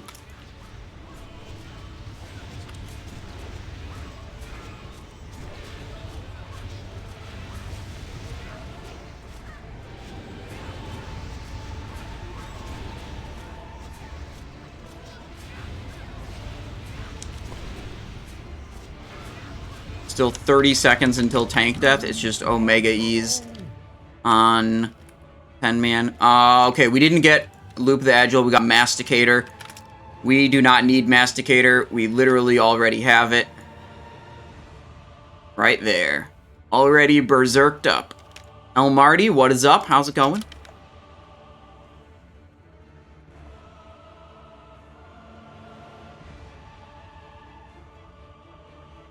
I'm not sure. What do we do next? Algalon or Kologarn?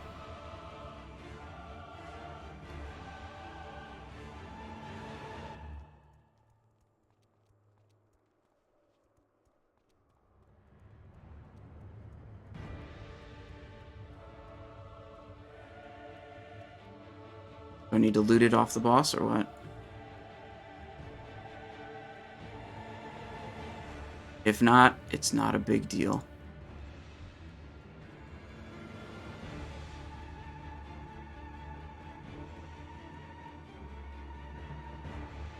I definitely don't have it on any of my characters.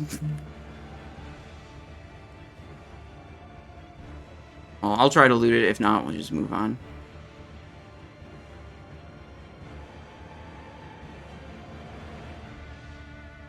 Yeah, it doesn't let me loot it either.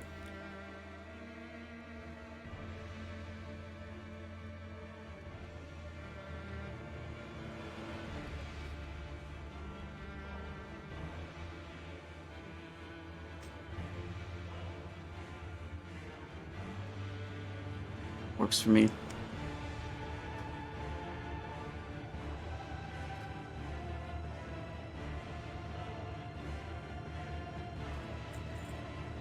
The data disk.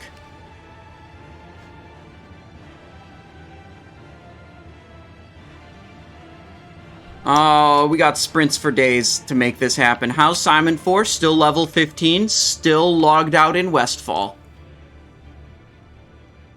Never done the data disk on any of my characters. Equip the... Oh, wait, we still have these boots. Prospector Doran.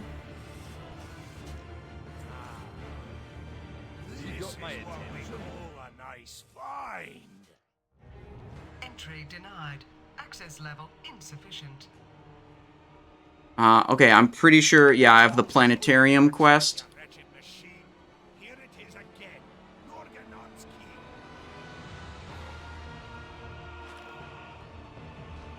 Getting fully rested. Yeah, exactly. Before I kill more crabs, we gotta get fully rested.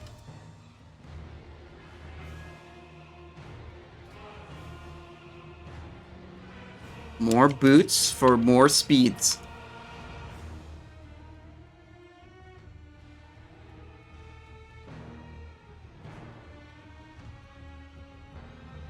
Go, go, go, go, go. Jump. Wow, this is obnoxious. Totally not worth it, honestly. I have to interact with this thing, I'm pretty sure. Wait, can I not do it now that they opened it already? Entrance to located. Okay. And then I'm supposed to go back. Okay.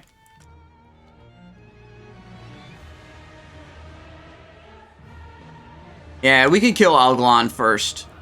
And then go back to the guy. Who cares? Fish feast is down. We'll eat it.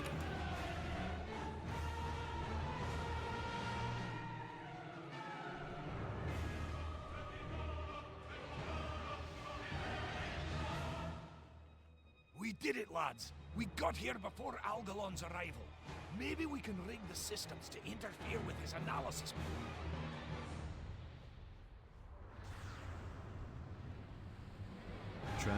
Oh, Maniac's doing stars, they say, so he's not a good tricks target on this fight. So we'll go Bitky instead.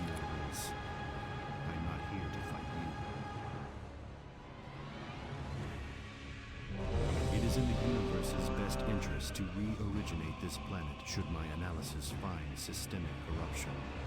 Do not interfere. Okay, Healthstone time.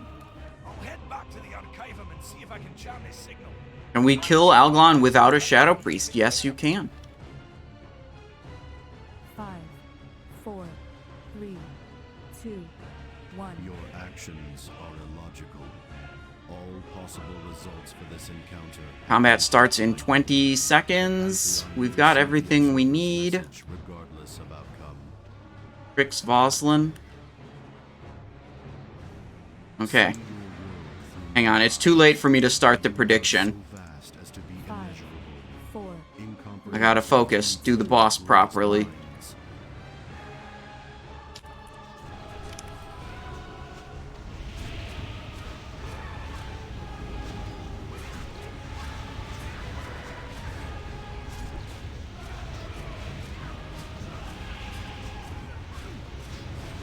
The stars come to my aid.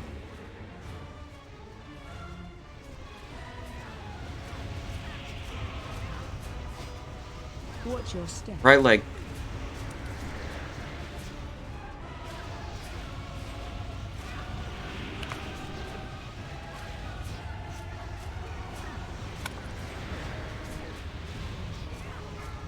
There it is.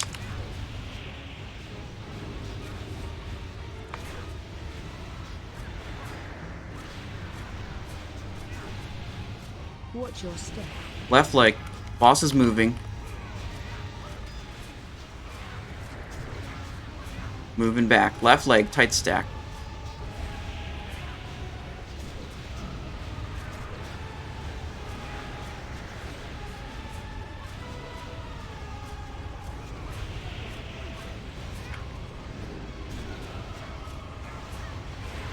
Watch your step. Right leg.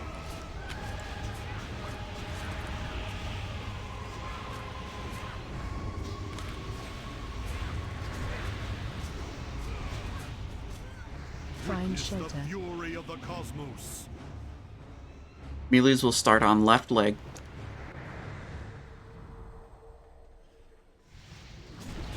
I do what I Watch your must. step. What? Was the boss not taunted out of that?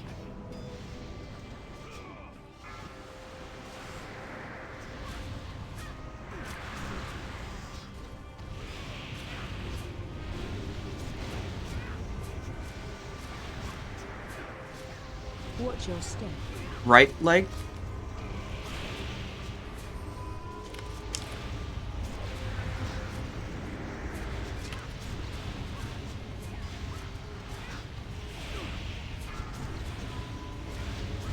No, so the priest should have been high threat, right? And my threat should have been reset. One mutilate should not out-threat the priest. Left leg.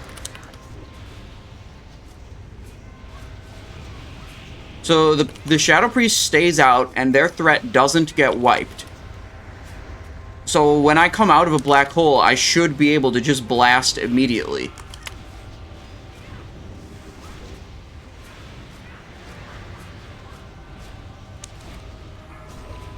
Watch your step. Right leg.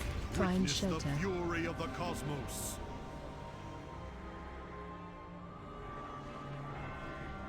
Start right leg.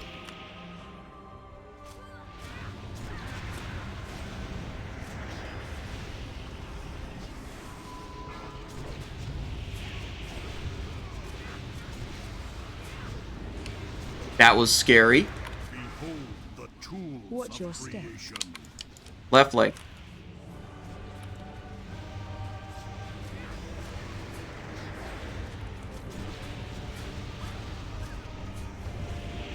At least we evasioned. We lived Algalon longer than some tanks do sometimes.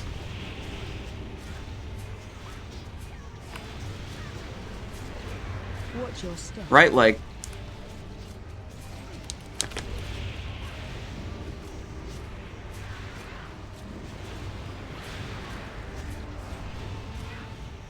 Okay.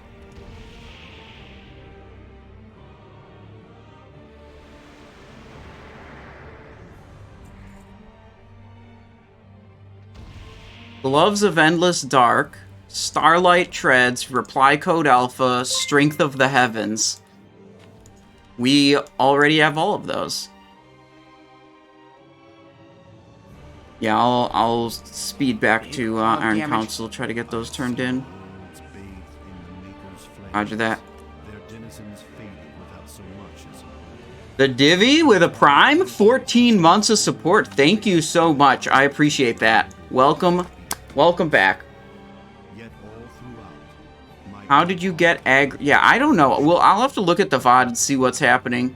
I have felt nothing. A million lives wasted.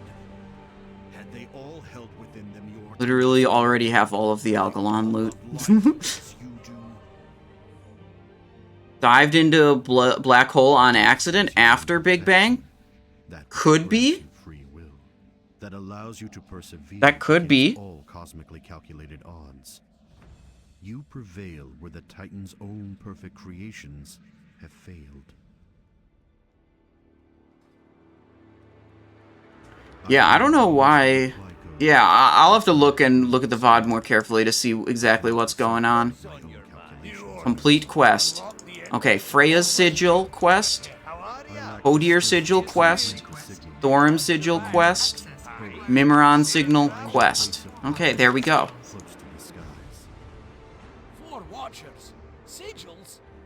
Okay, back to the real gear. Actually, back to combat spec. This is about to be Kologarn. Some Kologarn memery. Do not worry about my fate, Cruisin. If the signal is Okay. not transmitted in time, reorigination will proceed regardless. Save your world. Alright, so we go combat mode for Kologarn, Oriaya, and sometimes Freya. Well, whether it's a good idea on Freya kind of depends on the RNG of the order in which the ads spawn. You want a trio pack to be first and last is optimal for combat. Because then you get to Blade Flurry and potentially Blade Flurry Adrenaline, both of them.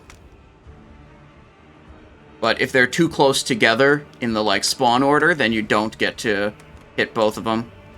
Why do I not have a flask? Okay, well, whatever. Also, we need Tracker's Ferocity. Hell yeah, Crystal of Ferocity, let's go. Big memer item. Okay. Y'all ready for this? Wait, they're still doing a bunch of loot. We're not quite ready for this. And I need a food buff. Was the food buff like 8 times as impactful as my Tracker's Ferocity? I'm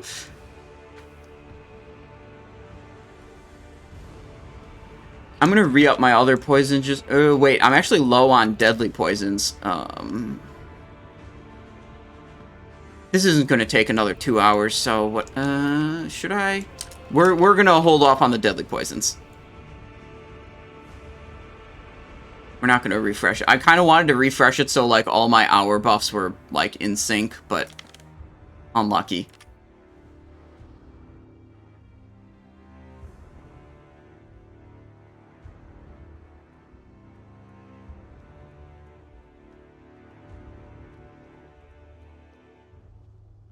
Okay, so we haven't yet done any of the bosses that drop the, like, super important items. We're looking at Thorim for either Bootblade or Runestone, and Yogg-Saron for Belt. Those are like the biggest items we could get. And then Seed of Budding Carnage also from Freya would be okay. I think that's it. We already missed on Fluxing Energy Coils, and we already missed on Loop of the Agile, and we didn't need any Algalon loot anyways.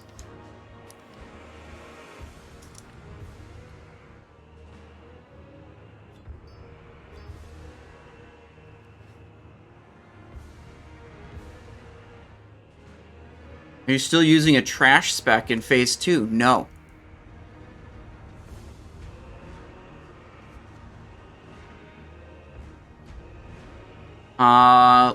Let's see. As soon as we get a pull timer, we're gonna go Blood Elf mode. Or we could go Dwarf mode.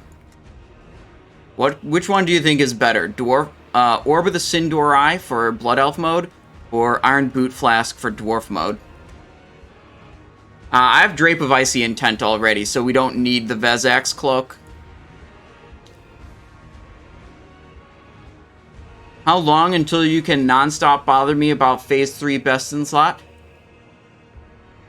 That's the thing, you can already do that if you want to.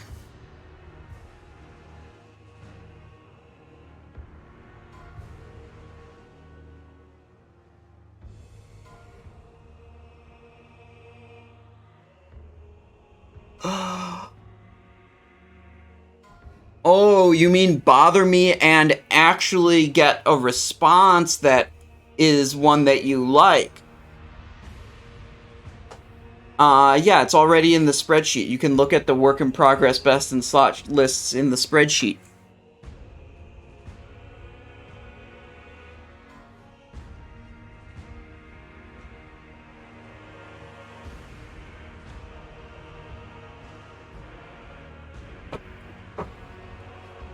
Oh, the Starlight Treads are going. 2 people interested in them. 1.2 thousand. 1.5. Phase 4 list went. Also in the spreadsheet. I don't have a spreadsheet command, I guess. Whatever, the spreadsheet's on the Discord.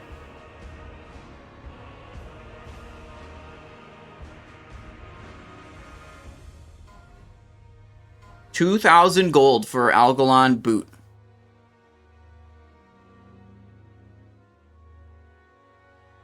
Planning on playing open beta for D4? Probably, yeah.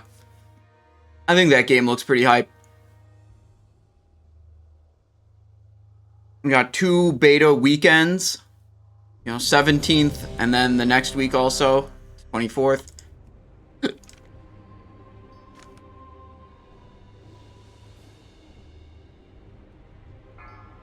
Pulling Kologarn in 10 seconds. Okay, let's go.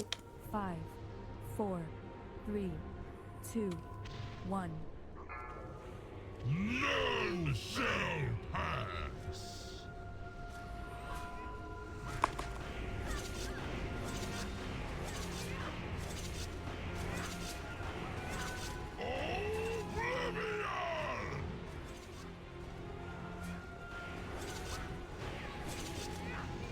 That's a lot of damage, you guys. That's a lot of damage.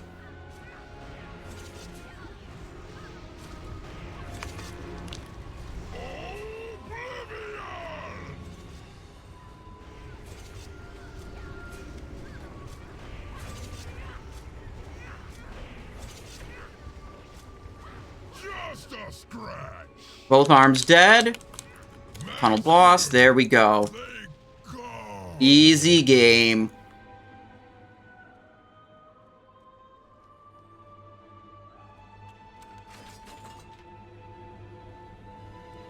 Alright, and we'll keep this combat build for Oriaya, and then we'll switch back. It's going to be basically the same thing. Can't you get a beta key from going to K... I saw that promotion, yeah. If you... if you order a KFC Double Down chicken... it's hard to call it a chicken sandwich, but did I tricks the wrong target? This is still on BitGee. Did I hit the wrong one?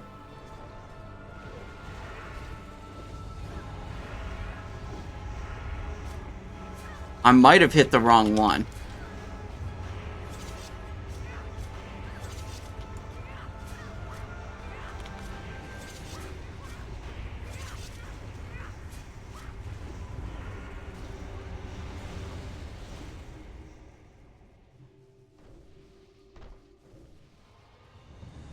Thing. Yeah, there's no bread, so it's hard to call it a sandwich. You know, it's 2 chicken patties and then bacon and cheese in between. Anyways, if you order one of those from KFC, they give you beta access to Diablo 4.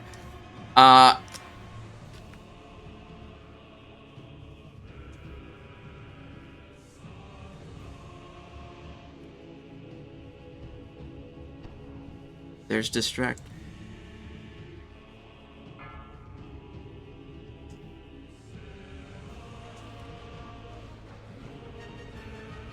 Okay. 5, 4, 3. Some things are better left alone.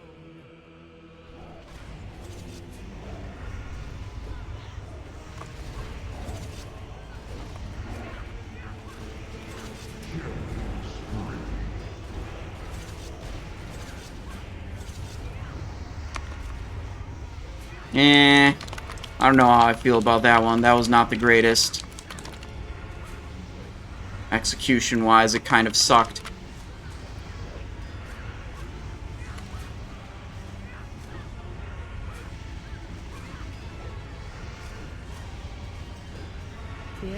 I judge how much it sucked by seeing that the warrior did almost as much damage as me. Okay, that's the metric. If warrior's right on my tail, there's no way I could have performed well.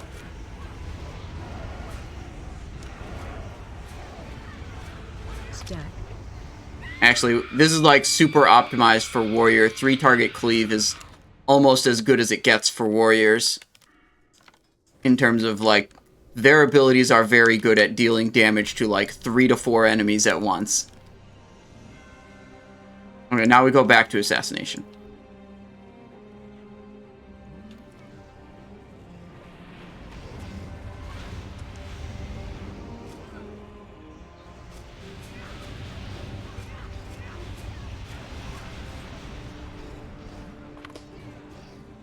Also, I mistimed my vanish on that. I vanished too late, and I had to use my human racial. So it wasn't that big of a deal. But it's like, man, I didn't get the vanish proper time. I'd intended to do that with a vanish. Negating the fear.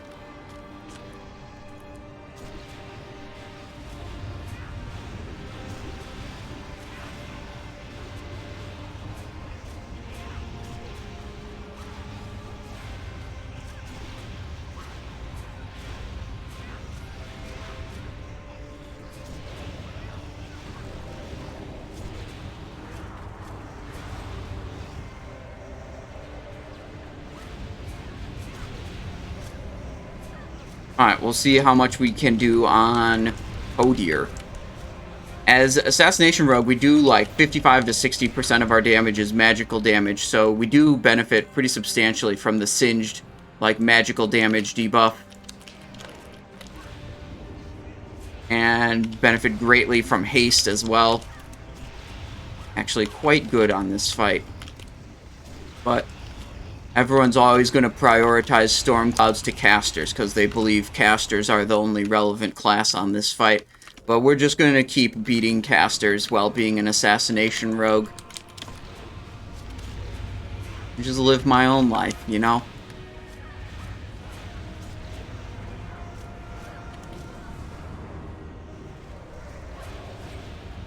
Where is Revenant? There we go.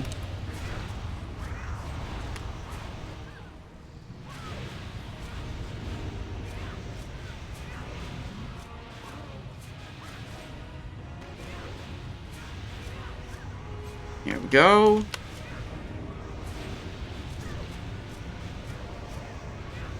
Vanish.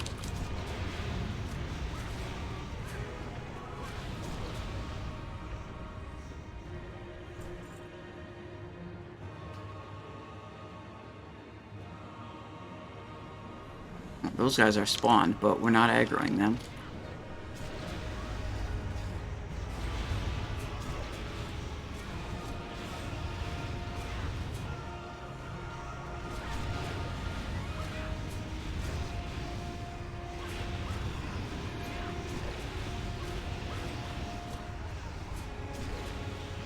Yeah, as it turns out, when you have 50% increase to your poison damage, they're pretty good. A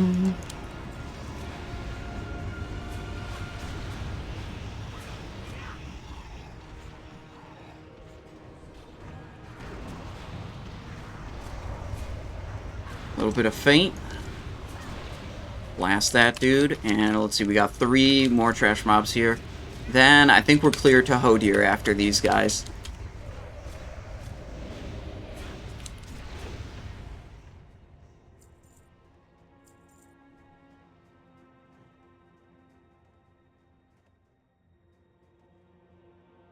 Aha! Hodir! Hodir!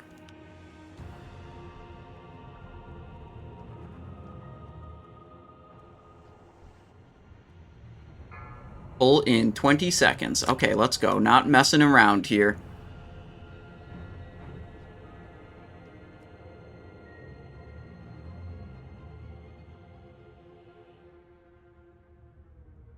5, Okay, we'll blast out these flash freezes. 2, 1. You will suffer for this trespass.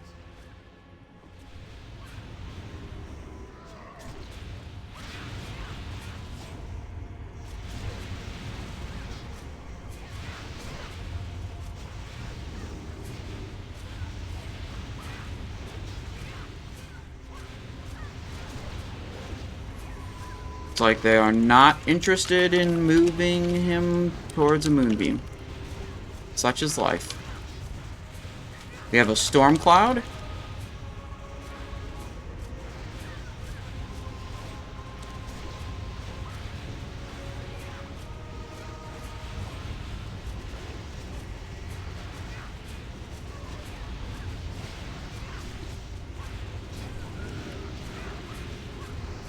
Find shelter. North consume you.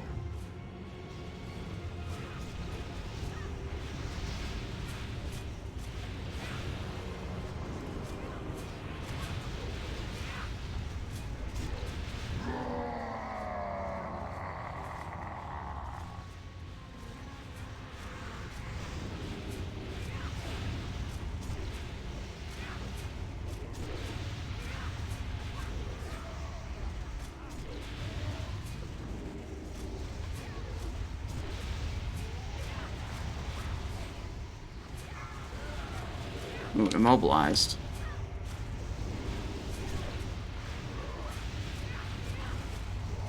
Don't get a moonbeam the entire time, and I'm still number 2 on damage. The North consume you.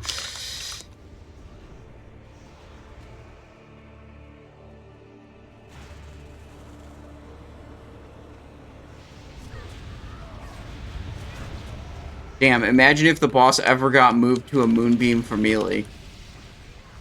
That would be crazy, right? That'd be crazy if the boss ever got moved into a moonbeam for melee.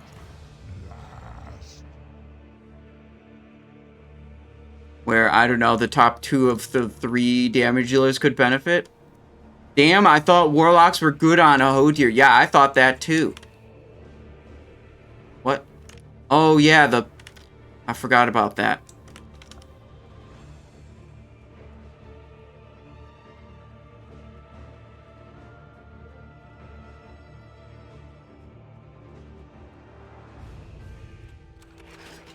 Hodir's sigil, there we go. Okay, quest item obtained. Now we move to Thorim, the big boy boss. We got 2 items that can drop here that we'd be happy about. Mjolnir Runestone or Combatant's Bootblade. Really, we'd prefer a Bootblade.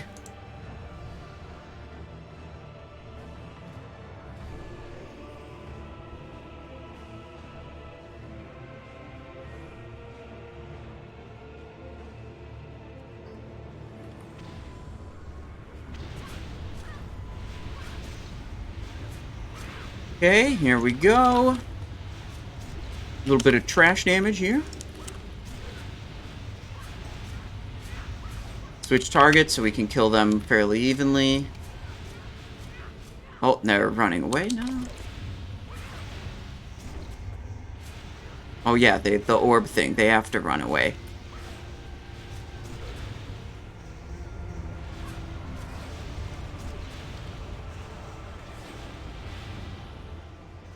If you're curious about what weapons you should use, that is not a question to ask a live streamer. That's a question for a spreadsheet or simulator tool. But lucky for you, I've already catered to your laziness and inability to use such tools by making a giant chart with literally thousands of weapons comparisons pre-done in the spreadsheet tool that you can just look at instead of having to open the actual full-fledged spreadsheet. And you can listen to read what the bot command there says to figure out how to access that.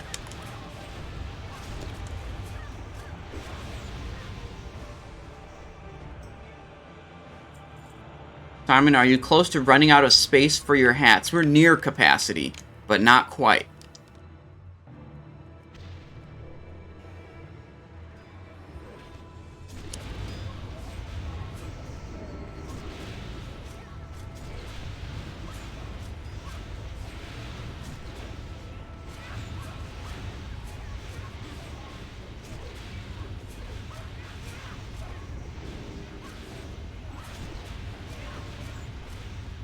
a Rogue T8 helm IRL, that would be pretty difficult.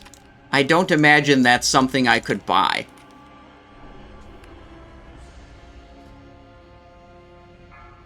No, I used the same hat multiple times, but I have been like a rotation, so you don't see the same one very often. You know?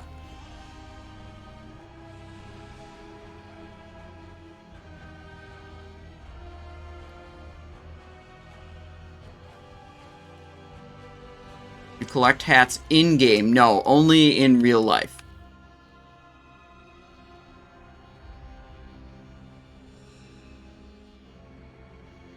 5, 4, 3, 2, 1.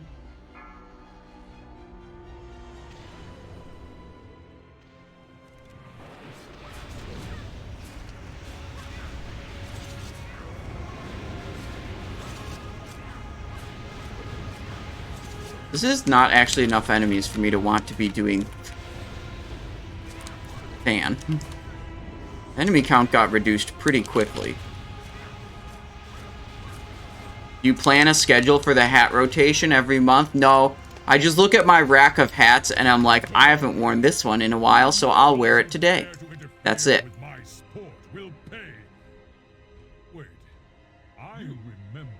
Drink containers on top? No, I do not have a hat like that. Thorim, my lord. Why else would these invaders have come into Okay. your sanctum but to slay you? Whoopsies. That was the wrong copy-paste. Prediction. Start prediction. Will Bootblade or Runestone drop? Okay, here's a prediction. Bootblade or Runestone are the ones we're looking for. What's the prediction gonna be?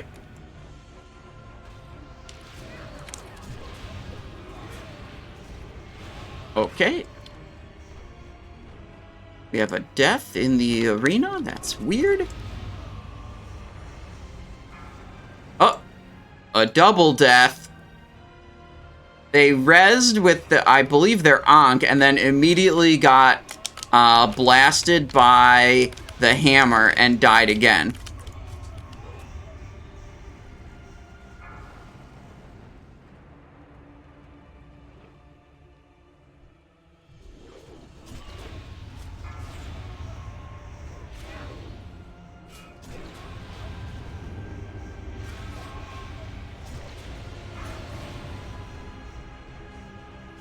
Impertinent whelps! You dare challenge me atop my pedestal?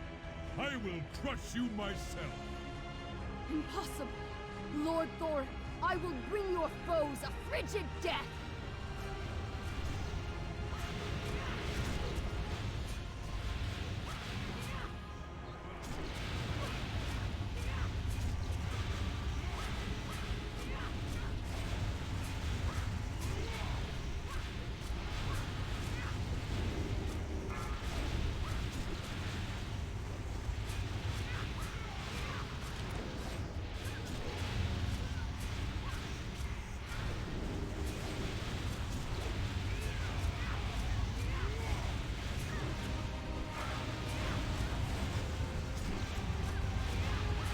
Looking good, looking good. Just tricks on the Shadow Priest a bit late, but we did it.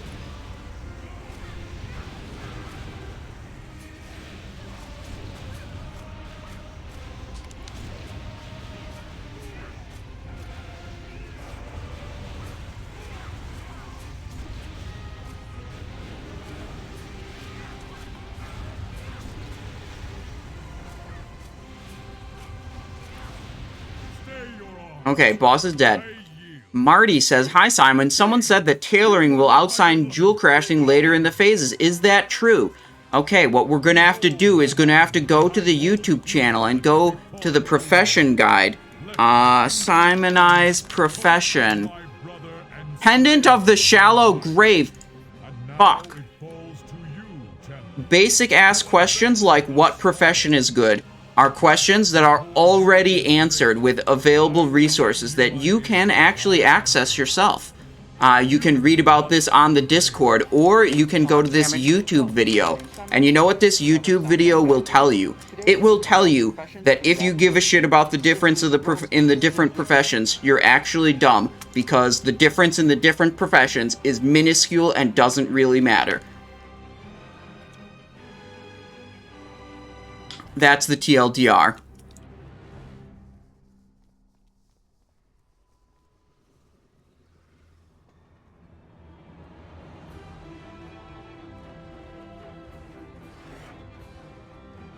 Oh, can you pop a soulstone on me and I'll do Mim Skip Ginster?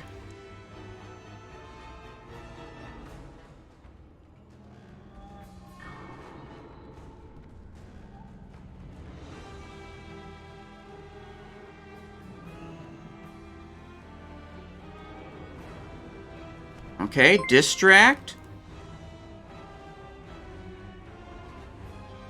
If you have more questions, what I recommend you do is go on to the Discord server and look in the index channel. It has topics for a lot of common questions already written out with in-depth explanations. This is not your average streamer Discord where I just dump a bunch of YouTube videos and ping you all the time. There's a huge amount of knowledge and questions already answered. Fuck.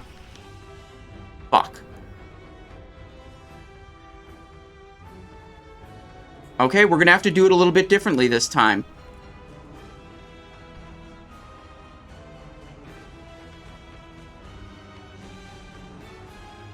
That guy's gotta look away. Okay, we sneak past.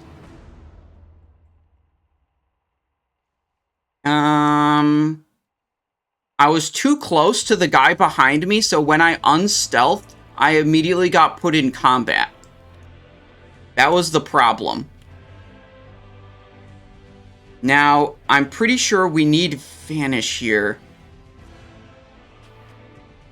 I've screwed up slightly. I'm not dead, but I'm going to be a little slower.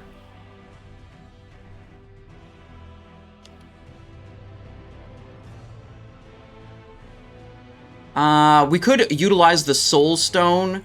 That's probably the best way to do this. We'll utilize the Soul Stone. We're trying to get into a position where we can safely Soul Stone.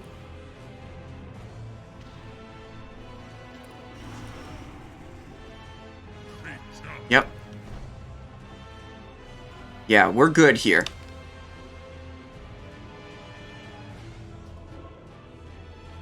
Big pog damage. Okay. Eat food buff. We're trying to get more stamina. And then we'll use the Boots Extreme plus a Vanish to get through the next pack when Belt of Twilight Assassin comes back.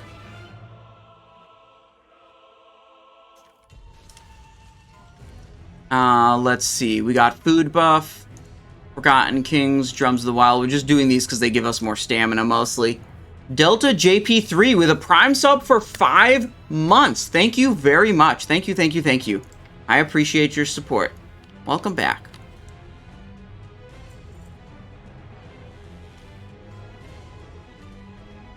I think we can make it to the... I bet we can make it to the... We did this once before and we almost didn't make it. It'll be fine though, don't worry. You can use this. Yeah, okay. Watch this. I've got a plan.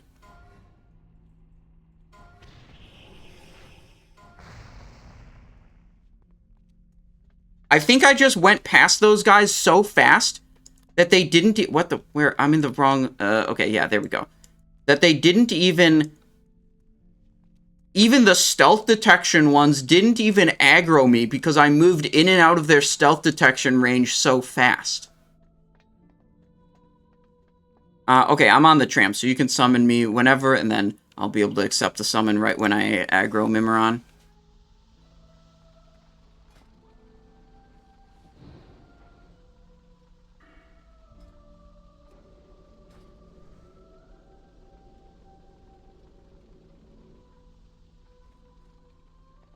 Alright, we'll be combat, because this is what we'll use for Freya.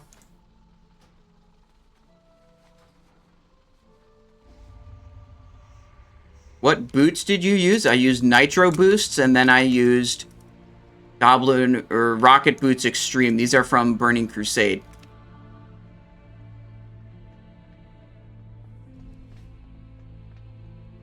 Do we need sprint on Freya? Not really. Let's just sprint to get here faster.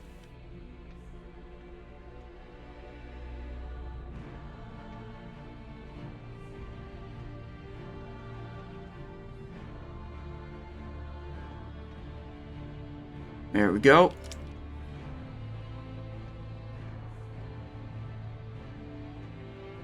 Now, is shoot available? Yes, I have the correct type of ammunition on this character for my ranged weapon.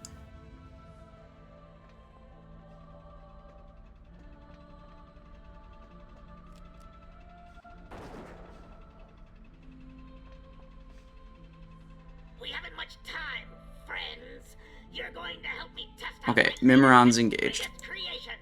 Now, before you change your minds, remember that you kind of owe it to me after that. I accept the summon. I'm back with you guys. Need a couple rebuffs, like a fresh... Yeah, nice kings, thank you. And a fort.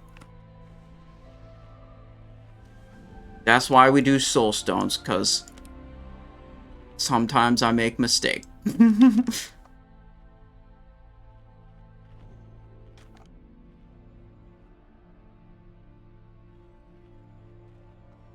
Okay. Do you bother with crippling the detonating lashes? No, they're going to be able to handle it without that. That's something you generally do, like if your group is struggling to down the encounter, or like you don't have other options to handle them. 4, 3, 2, 1.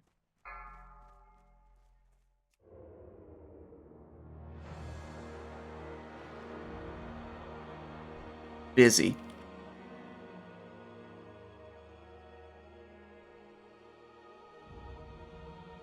Can you killing spree Kologarn? No. Okay, so what we're hoping for, she spawns a bunch of ads, and it's 3 different types, and then it's one set of one of each, you know, 1, 2, 3, and then again the same 1, 2, 3 as the next spawns. There's a trio spawn where she spawns 3 guys at once, and we want to see that first and last. Okay, this is detonating lashers. This is not the one.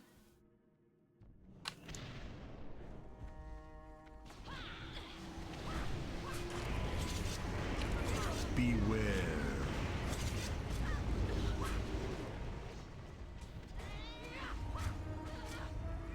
These didn't get killed after getting knocked back. That's unfortunate. Okay, so we're in a little bit of a sticky situation here.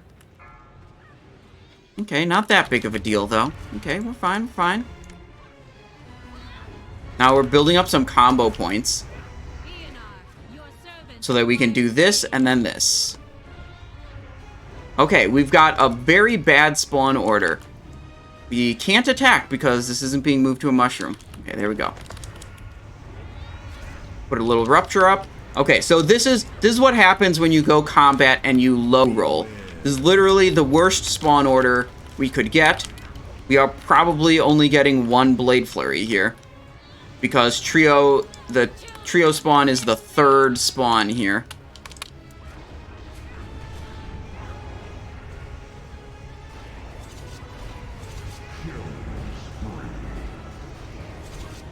Run away.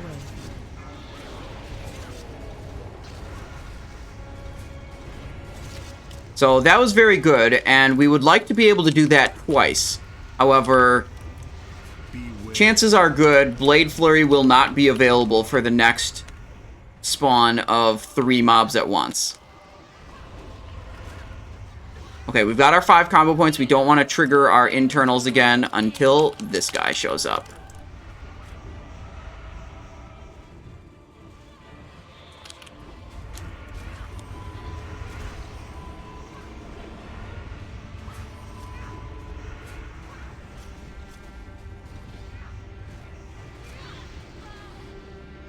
Okay. The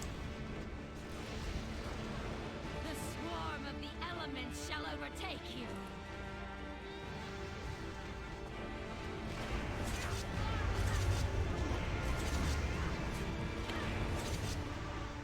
Beware. Okay. So we got Trio as 3rd and 6th spawn, and we're not going to have Blade Flurry for both of them. You see, look, they're too close together.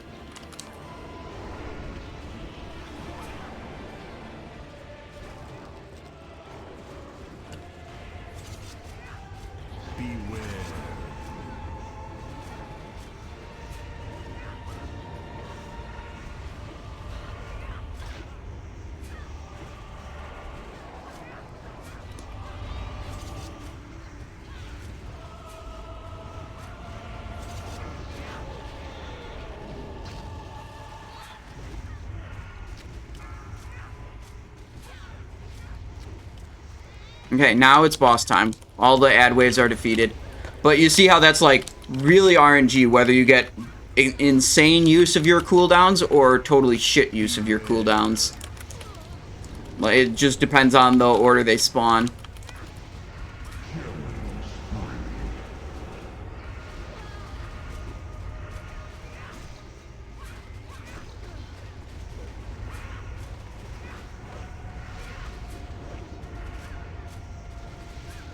We got seeds, I think.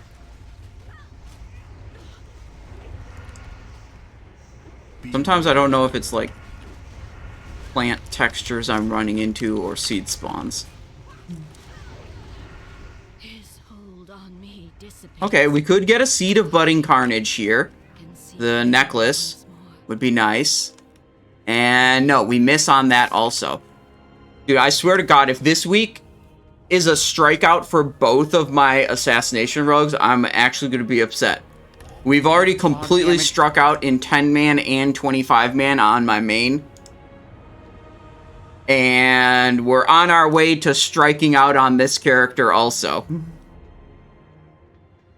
Moosty coming in with a tier 1, 7 months of support. Thank you so much for your continued support, Moosty. Glad you're enjoying the streams. Okay, Mimiron has nothing good for us. General Vezax, the boss after it, nothing good for us. But then Yogg-Saron has a really big item, has the belt. The belt is a pretty serious upgrade for us. And the belt alone would make this character more geared than my main. Also, we go back to Assassination. Screw combat. There we go. Back to Assassination gear. Instant poison on Fang. What back piece are you currently wearing? You can find all of the gear that I'm using on the 80 upgrades link that you can see through the Discord. You can find my talents, my glyphs, my gear, all that stuff.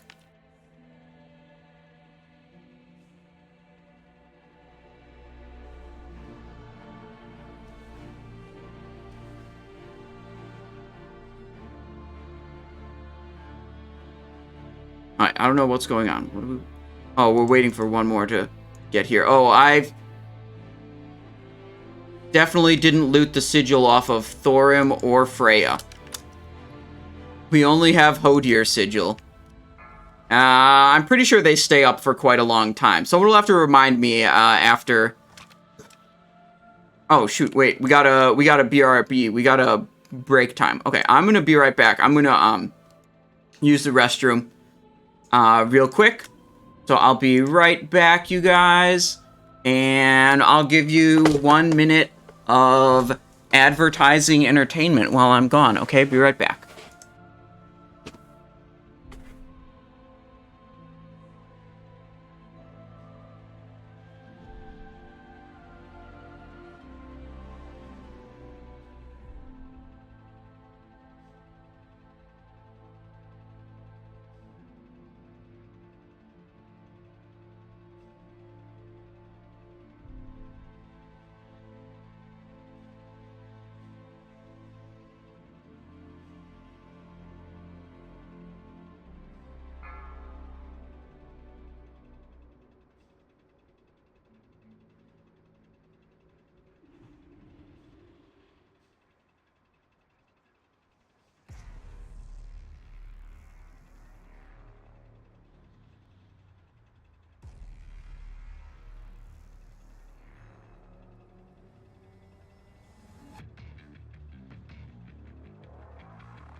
Okay, I'm back.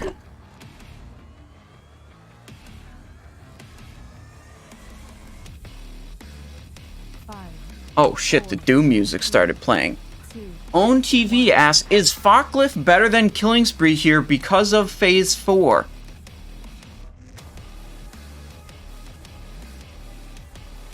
What?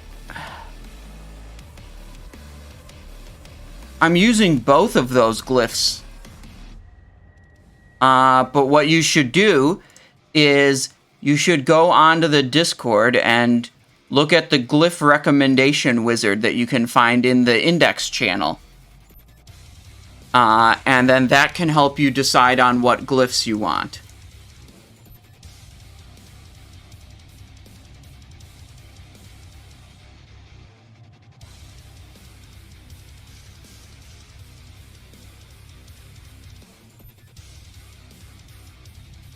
Okay, I'm actually not in the mood for the Doom music right now. We gotta switch it to something different.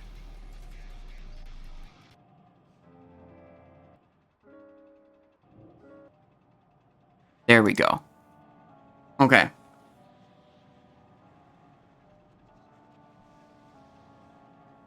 Combat glyphs are never straightforward, or never, like, almost never, like, is one glyph better than one other glyph. It's like, there's a whole bunch of different factors you consider when choosing combat glyphs, and ultimately, a lot of the just, like, damage-dealing glyphs don't matter that much.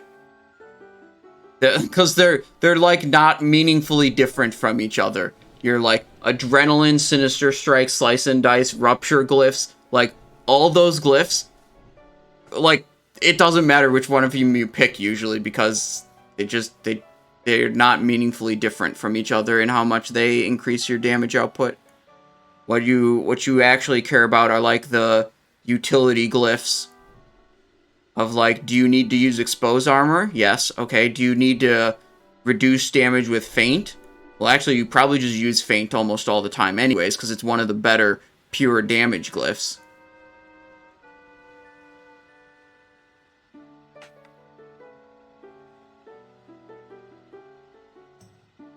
Yeah, well, Adenosine, as it turns out, it's actually, like, not interesting for me to answer the same questions over and over, and it's like, I make this very thorough and exhaustive resource for people to find things out on their own, so that I can actually enjoy my gameplay and streaming instead of, like, answering repeat questions constantly, which is not, I mean, it comes with the job, but it's not enjoyable.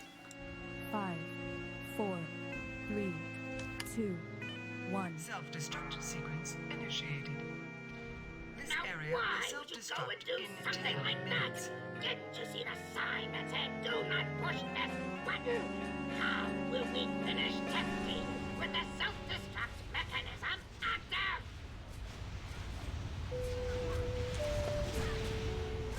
Okay.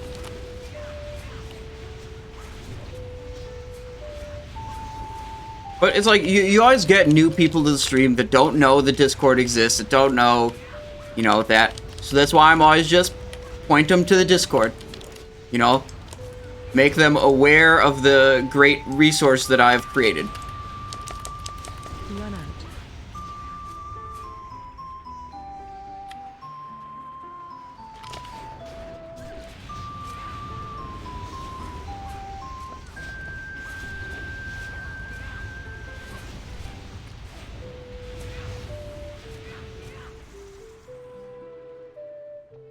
This area will self-destruct in 9 minutes. I don't think we got a flame suppressant here. Positively marvelous. Unlucky. Hull integrity at 98.9%. Barely in dent. Moving right along.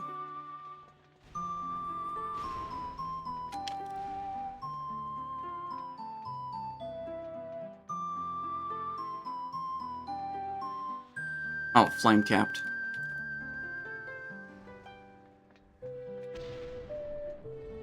Well, melee can't go in right away, Behold, by the looks of this. 001 No, we got a good spot right here. cannon.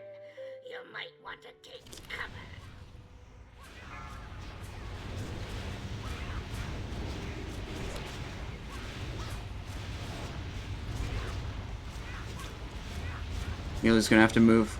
This area will self-destruct in 8 minutes. Everyone got hit by Frostbomb. They did not go out like we said to do on voice.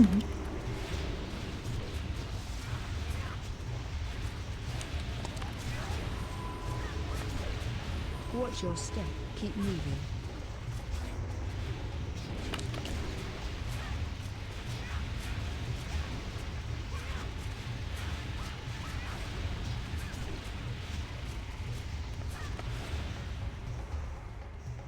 Okay, here we go. Phase 3 coming up. Have yielded some fantastic data. Now, where did I put? Oh, there it is.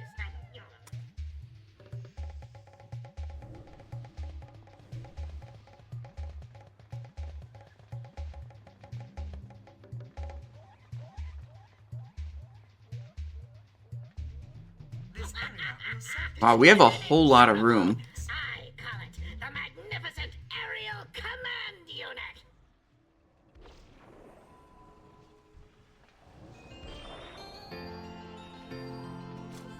Can auto attack this and hit it with, I think, Fan of Knives? Yeah.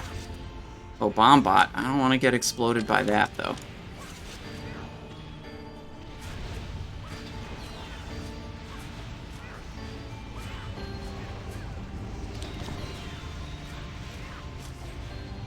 Okay, that guy's gonna die in fire.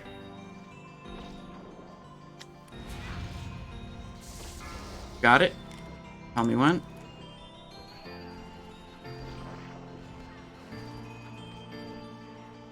Here, using. Of course, new fire.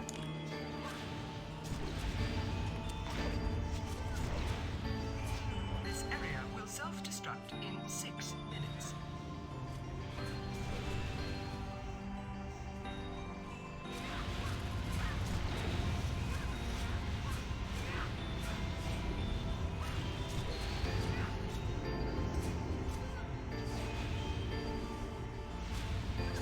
Preliminary testing phase complete. Now comes the true test. Okay.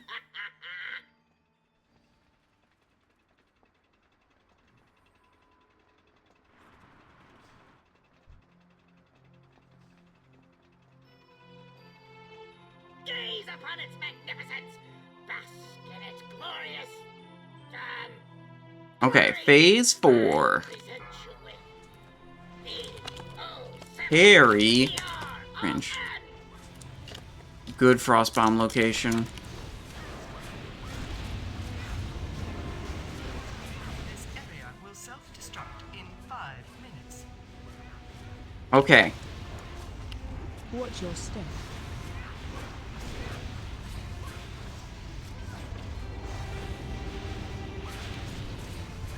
Switch to the middle. Your step. 'Cause it has a bit. Oh, wait. Fire. Yeah, we can't deal with that. Watch your step. Run out. Shock blast.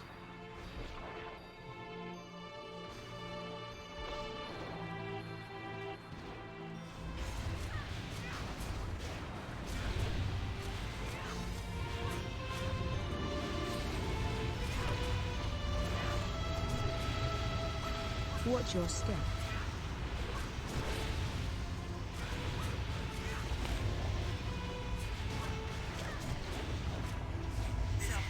There we go. Terminate in 4 override code 8. Okay, we're gonna remember to get the sigil from this boss. Trust. It would appear that I made a slight miscalculation. I allowed my mind to be corrupted. There we go. Sigil acquired. Overriding my primary directive. All Pulse Baton. functional now. 225 main hand mace. Spell power MP5 crit. Okay. Fused alloy leg plates. This is the hard mode loot. 239. Hit crit strength. And protector helm.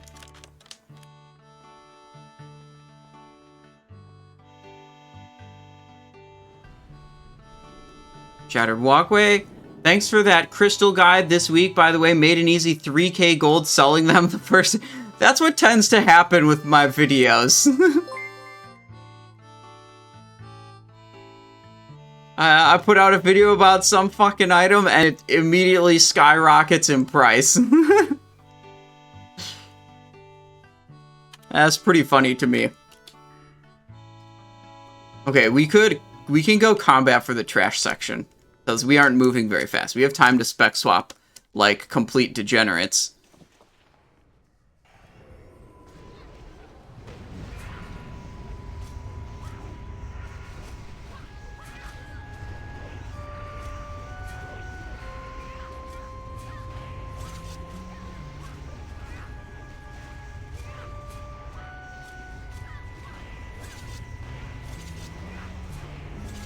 Actually just be fanning. I keep forgetting that the target threshold's so low for just fan instead of rupture as combat.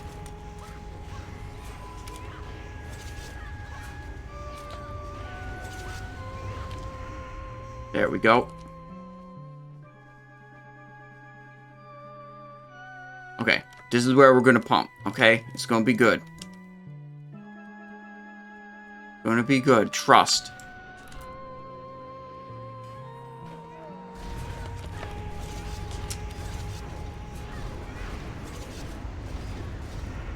Okay, I executed slightly wrong.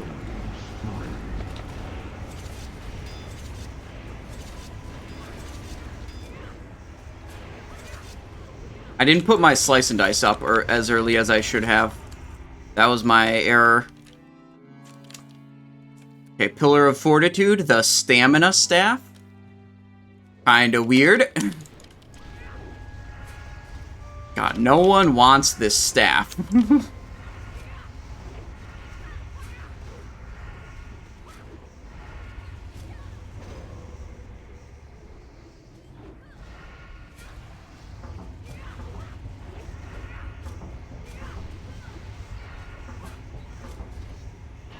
Oh, we got blasted. That's fine.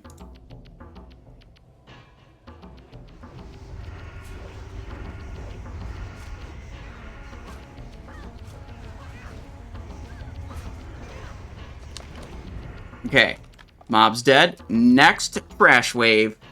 Ooh, depending on how quickly we pull this, we might have Blade Flurry for it.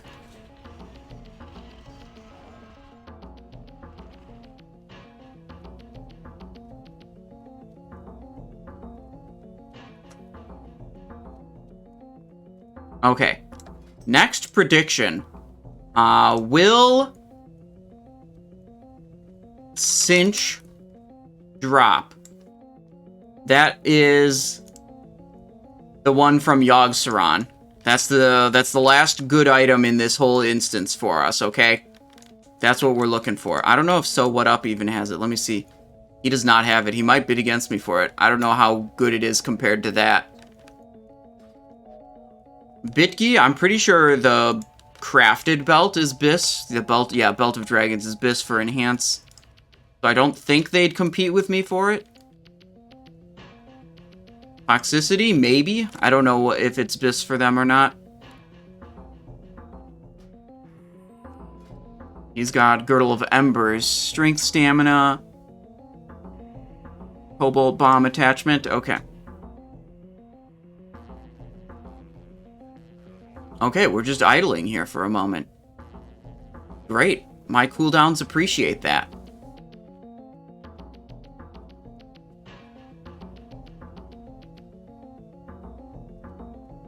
Wait, here we go.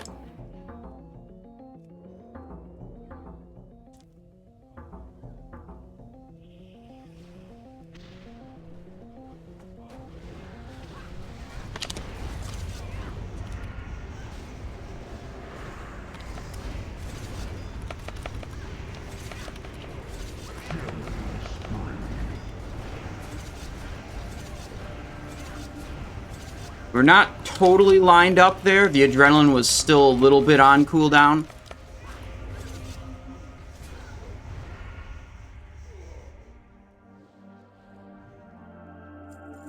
Okay. Big Dam. We do the same thing again. 1 point slice. Now. Oh, we're fucked. Veer into.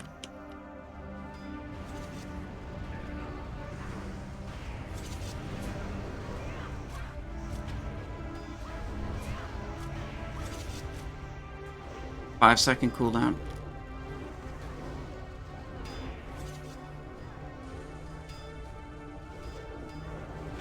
We're dead. I was waiting for my tricks to come up to start hitting them.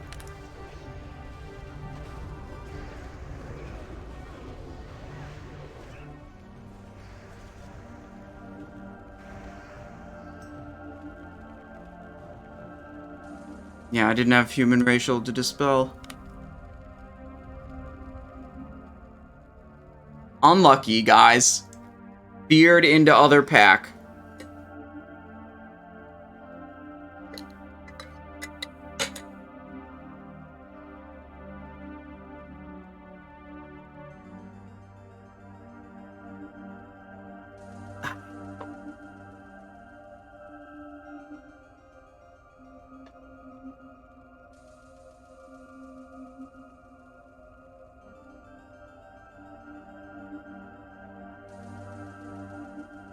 Ever heard anyone mention trying out Avoidance Rogue for soloing old content? No, I've not heard of that. I don't think that's a particularly good idea. I mean, what that sounds like to me is picking a bunch of items that make you deal less damage, but give you slightly higher avoidance stats, like dodge and agility or whatever. That sounds like not a good idea. Sansu says, "Hi Simon, how's it going today?" Pretty good. You know, we just got feared into another trash pack and didn't have human racial to dispel, so the group wiped. But, also, we've actually struck out on loot so far with nothing we actually need even dropping. So, that's unfortunate. But we could still get a soul-devouring cinch off of Yogg-Saron, and that would be hype. That would still be really good.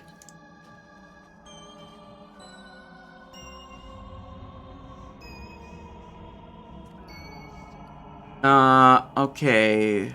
Re-up the flask. Fish feast.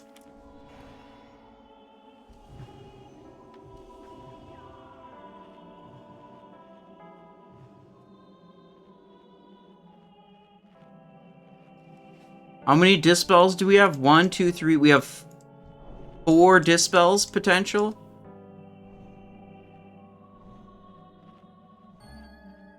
But not one of them landed on the fear that was on me. Unlucky.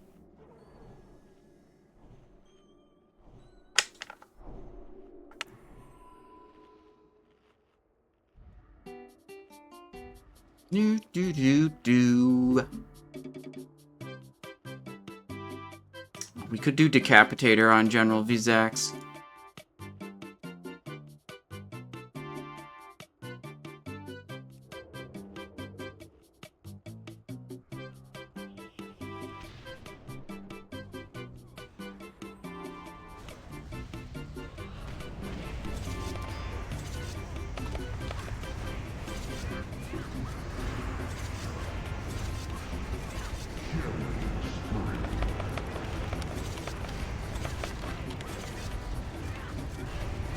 We didn't do Slice and Dice. Huh. Oh well, we did a lot of Fan of Knives, so that was cool. Any big drops so far? Nothing. Nothing.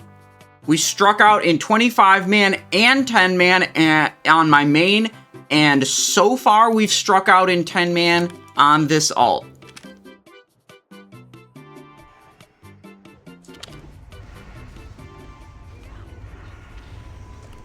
That one was definitely not my tricks of the trade that time.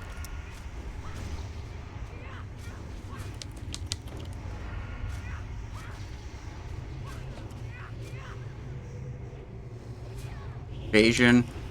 I don't know how threat's going to be here.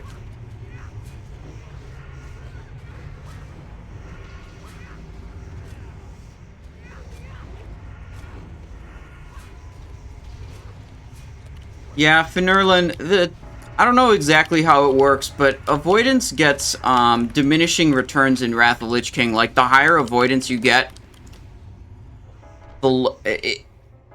it's like a curve, right? Like, early on, you get a lot of avoidance for dodge, and then you get more dodge rating, and then you get less percentage dodge chance per point of dodge rating, and it, like, curves off. I'm not sure it's even possible to actually avoidance cap. I don't know if it's possible to get enough avoidance that your idea would even work.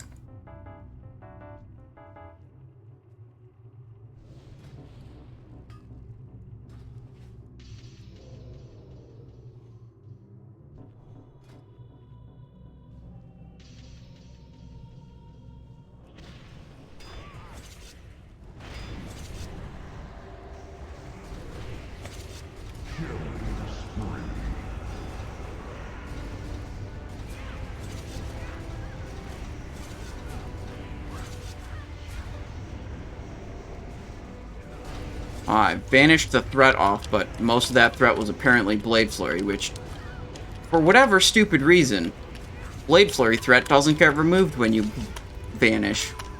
What an incredibly wonderful interaction. Hello? Hello? Also, not slice and dicing enough. Okay, one more big boy.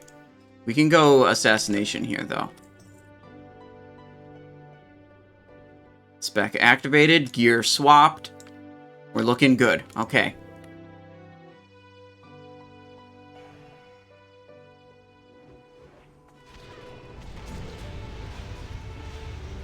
Okay. Boom. Huge eviscerates. Oh, he's immune now. F. Okay, a little bit shaky on the threat. So we chill. Oh, we pull threat. Well, he's dead now, so bet on him doesn't matter anymore. Remember people having really low-level twinks with 100% avoidance, but each level makes it almost impossible to do it later on because of scaling? Yes. Yeah, that's a thing. Flying Shithawk says, good luck on Cinch. I had it SR'd this morning, but changed it at last second, and then lost the roll on it against a hunter on my ult. Yikes.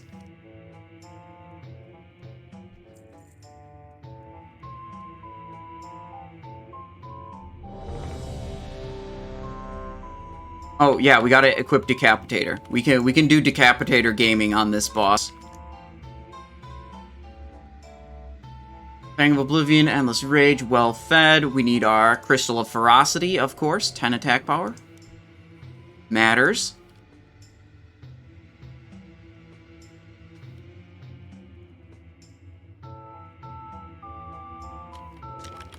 Five, 4, 3, 2, 1. Your destruction will herald a new age of suffering. Interrupt 1.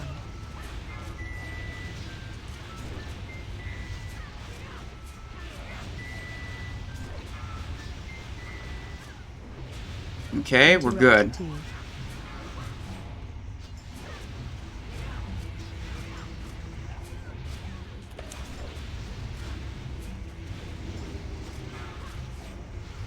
Interrupt 3.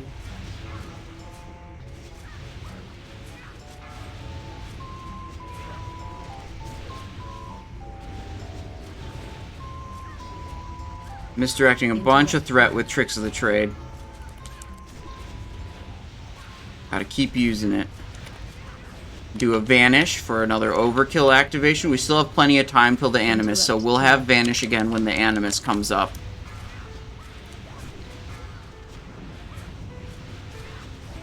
Black blood pours out. Courses through me. Interrupt 3. I am unstoppable.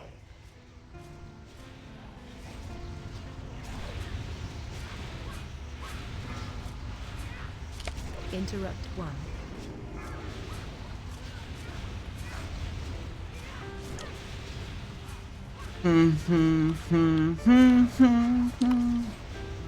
Suz says you're loving the Legend of Zelda music. Me too. Oh, Tricks of the Trade again. Forgot about that for a little bit. Remembered it now.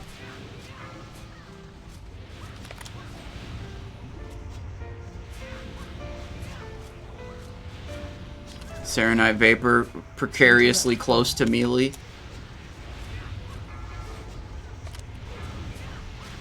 Black blood of Yogg-Saron courses through me. Interrupt 2. Unstoppable! Tricks of the Trade on tank. We'll be able to do quite a few more tricks before the Animus comes up. Interrupt 3. Okay. Little 10,000 damage in Venom right there. Pretty huge. Interrupt 1. It's actually a low roll for an Envenom, honestly.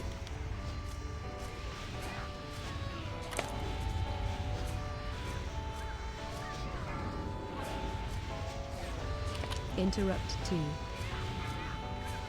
Tricks the Trade on tank.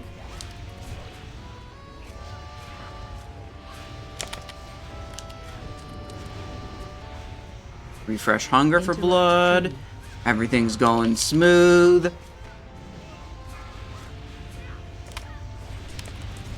Black blood of Yogg-Saron courses through me. Interrupt 1.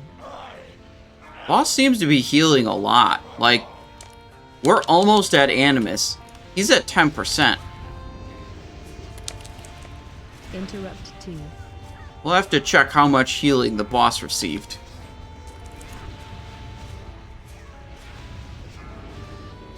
We didn't use Wound Poison because, like, we almost always kill the boss. And we're going to still kill the boss before the timer runs out. But usually in 10 man, I don't fucking bother. Interrupt 1. Okay. Now we chill.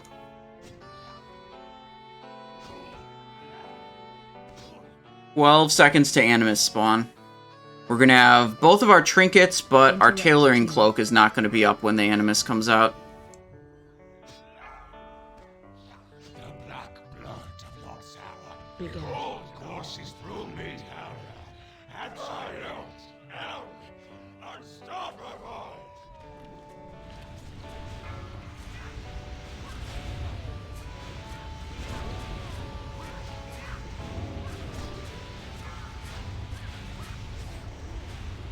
There we go.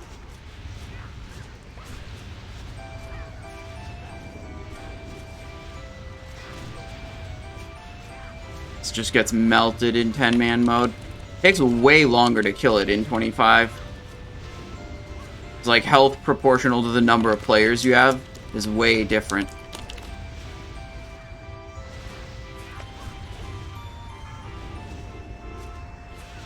Interrupt 3.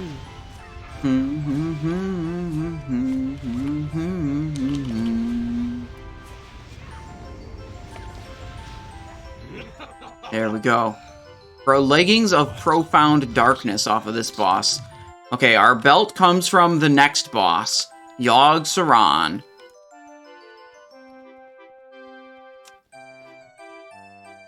I think we should go dwarf mode for Yogg-Saron. Oh, portal assignments. Northeast portal. Northwest portal. Simon on Northwest. Got it. Northwest. So we're at this one. When the portals spawn in phase 2. We're going to this side of the boss.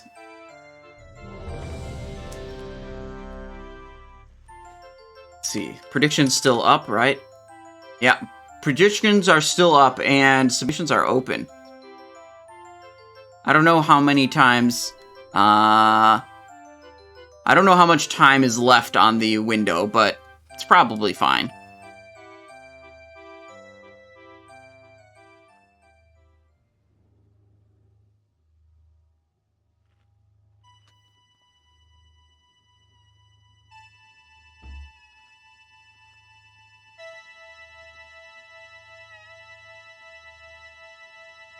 Golganeth, lend me your strength. Grant my mortal allies the power of thunder!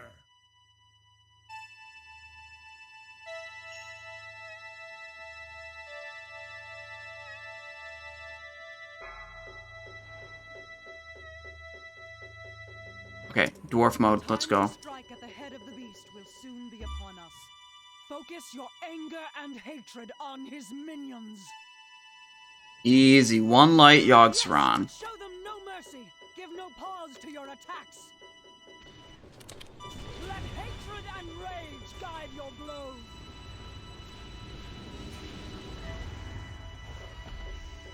Spawning an extra here.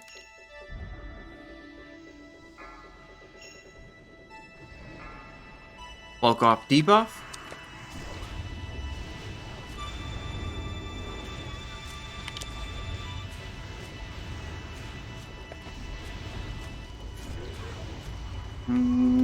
Faint? Yes. Let hatred and rage guide your blows. Tricks. Gotta go this way. Gotta go this way. Okay. We're just gonna back out. We're not gonna try to run in and faint.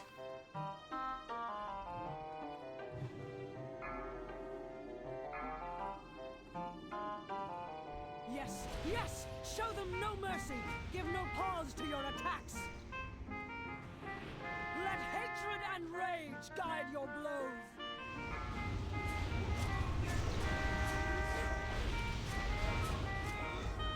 Damn, I'm gonna take a full hit there. Okay. Touch his life.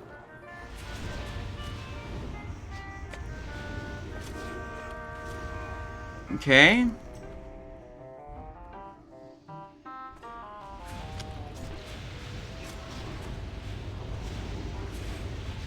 Good. Good, good, good. Okay, that's a transition. We're into next phase now. Okay, not bad, not bad.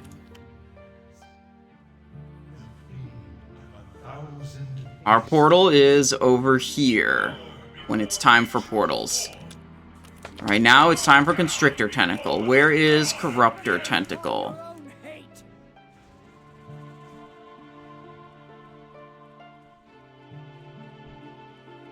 Here we go. If we go to the big boy tentacle, it will kill us. The Crusher Tentacle, you don't want to melee that one. You just want to kill it with ranged attacks.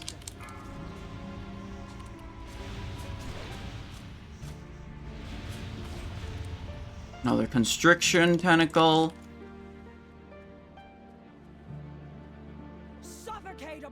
Looking for the next... Oh, there's a... we're 15 seconds to our portal. If we run over the... Oh! We had Malady. Did that chain from someone that I wasn't paying attention to? There we go. Okay. That one's me. Suffocate upon your own hate.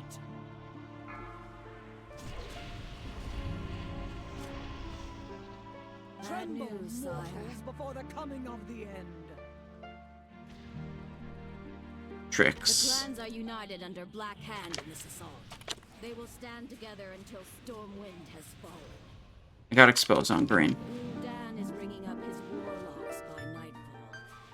Until then, the Blackrock clan will be trying to take the eastern wall.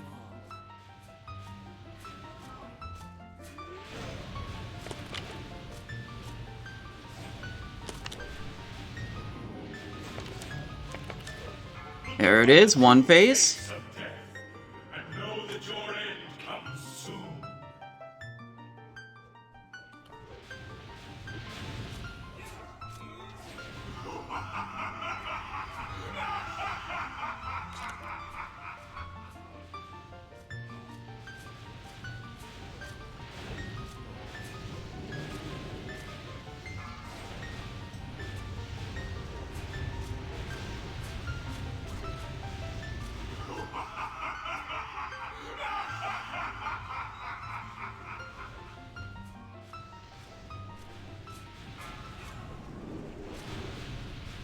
We've got 76 sanity. We can just eat some of these glares, or whatever, gaze it's called. It does deal us damage when we do that, though. It's not just sanity loss. That does deal damage to you when you look at it.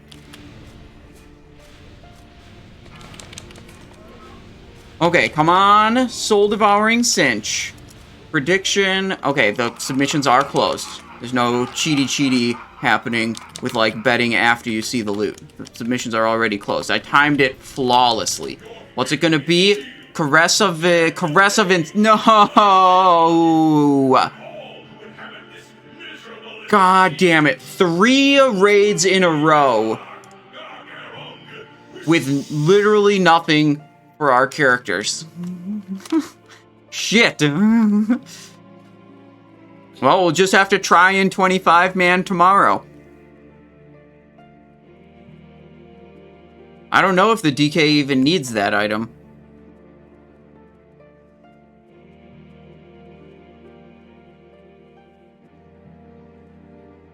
It sounds like the DK and perhaps the Enhanced Shaman both need that item. Touch of Madness.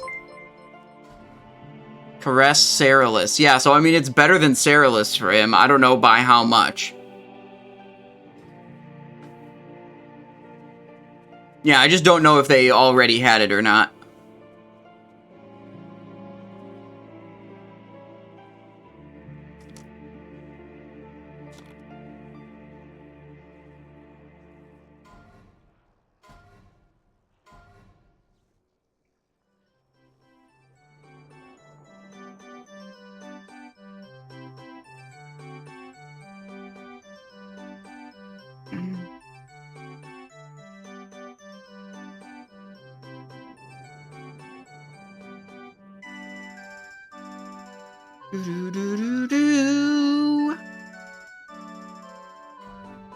Yeah, well, all of our gold does get to go to 25-man loot tomorrow. We just need to not strike out on loot tomorrow also. Dude, this is really hurting the YouTube thumbnails, okay? Because YouTube thumbnails are really good if you can put, received X item that's really good in the thumbnail. 3 raids in a row, literally nothing. Just fake it. Oh.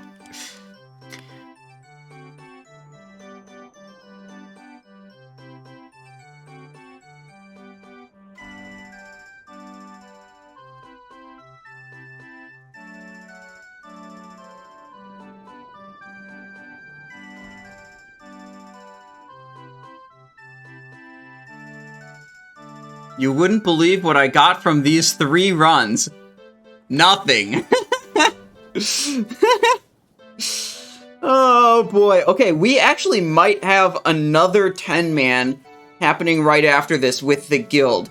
But I will take a little break and make some lunch. You know, we're going to collect our payout here. And then we're going to see if this guild group gets together. That would either be on our Warlock or our Frost Death Knight. I'd be happy to go on the Frost Death Knight. I like that character. We'll see. I'm not sure if there's enough people for that yet. So we're just chilling here, and then we'll figure out if we're doing another 10-man after. Okay, here it is, the big one. Progressive Insanity, 5k, 6k. We got 2 people... It's over. It's over. 6k.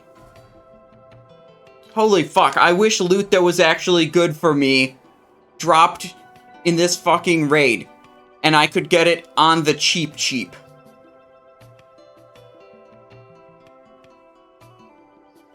Oh my god.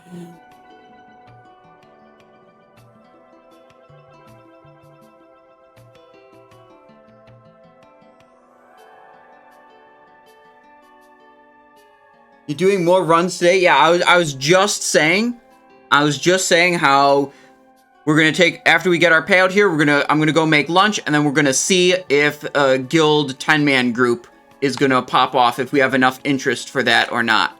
So I don't know at this moment if the next raid is going to happen or not, if we've got enough people for it.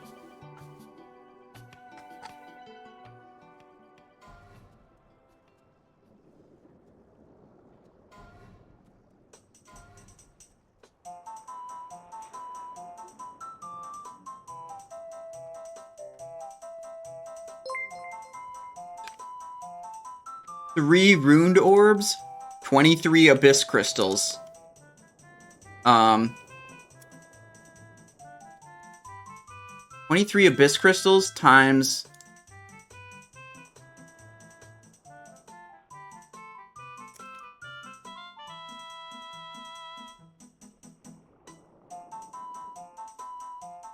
This has got to be worth it. 23 abyss crystals? I could bid 1.5. 3 runed orbs? Okay, now I'm out.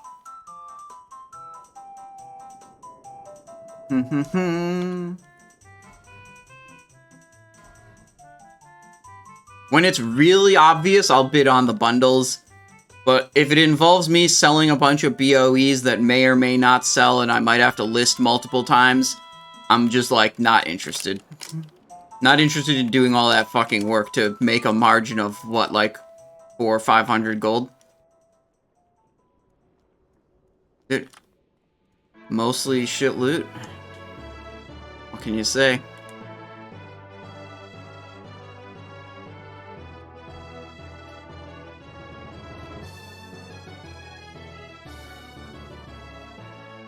This is now my 3rd raid in a row this week where I struck out. Literally nothing good has dropped for my character.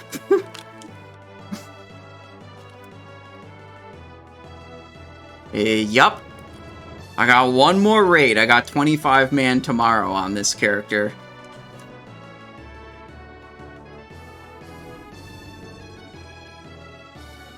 Hopefully, dude. Last week, Comet's Trail dropped in that group, and I couldn't afford it. So it went for too much.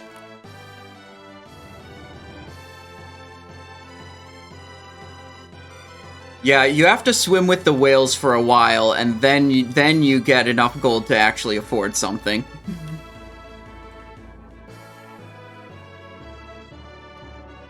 Okay.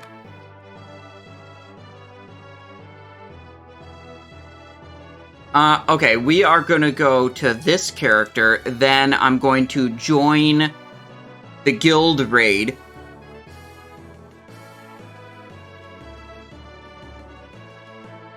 And we'll see if we've got 10 folks to make this happen. Why is the load screen taking so long? That was payout with Algalon. Yes, that was. That was very yikes 10 man. We got bad drops, and the drops we did get did not go for very much gold. Did you grab the sigils I missed? No, I did not. We can do that tomorrow.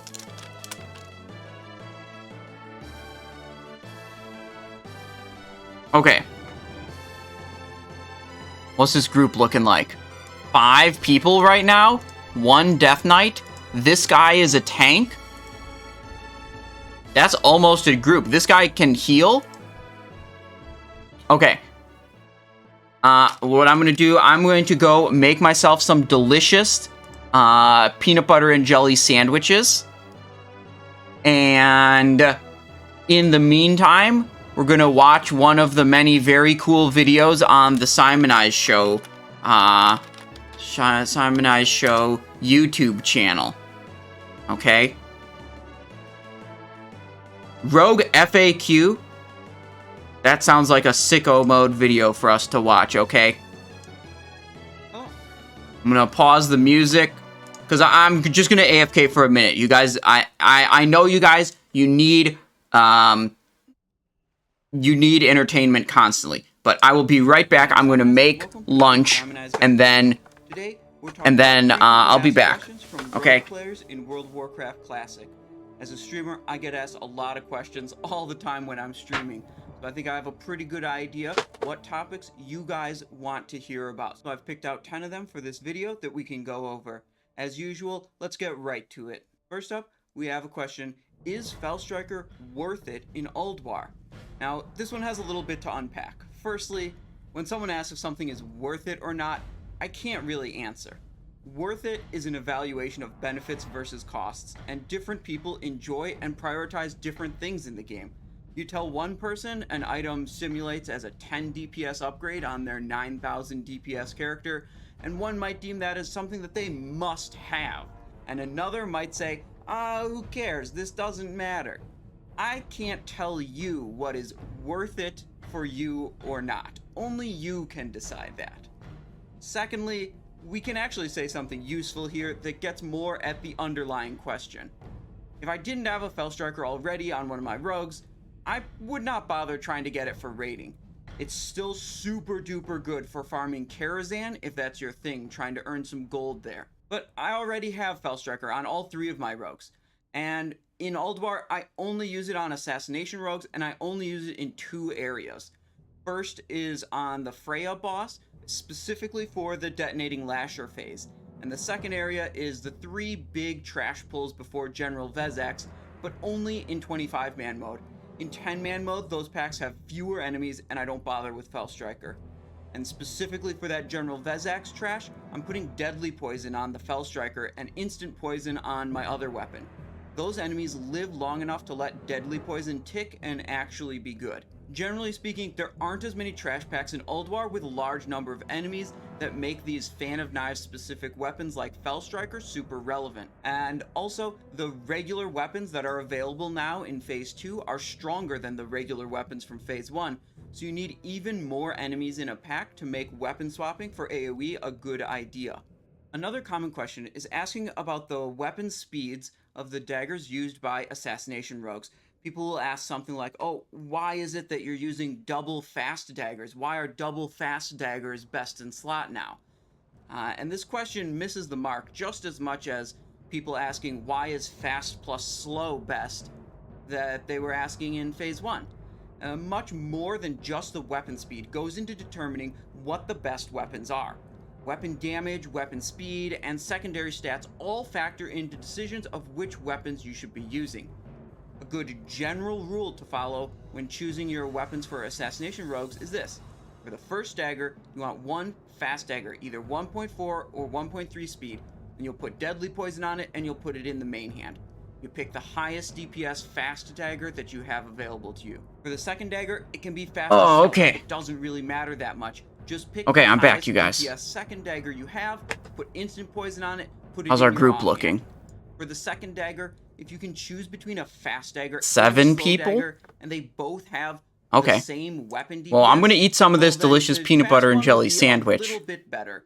But if you've got a big DPS upgrade, just pick the big DPS upgrade regardless of the weapon speed. Nothing has While chatting with changed you guys a about little rogue bit. theory crafting from Phase 1 to We can Phase have this 2. playing. All that's changed is what What is that good? daggers Do you are need to see the actually people in my available to group? us. I don't think you need to see the people in my If group. you We can wanna make get this more big. precise about this, you gotta go to a spreadsheet or Okay. simulator tool. There we are. Plug in your different weapon options and see which one it tells you. Let's is change better. the stream. You can find both Title. a spreadsheet made by myself and a simulator tool made by the folks at wowsims.github, linked in my Discord, which is in the video description. The next question we have here is about using There we go. Rupture as an assassination rogue. This is a long ass The video. idea Look, here it's is that you would 15 take minutes. 2 It's not points going out to of take me lethality 15 minutes to eat and these put 2 them into delicious blood peanut butter and spatter, jelly and then you would sandwiches, though. prioritize using Rupture over Envenom as an assassination rogue. Unfortunately, both the spreadsheet and the simulator agree that this is a bad idea. Both tools suggest that this is a small DPS loss in Phase 2 best in slot gear. However, if the best equipment you have available happens to include 4 pieces of Tier 8 set, giving you plus 20% rupture damage, and you have an Arms Warrior or Failed Druid in your group for plus 30%. Have you tried peanut butter on both sides? Is that just a peanut butter sandwich? Where does the jelly go if there's peanut butter on both sides?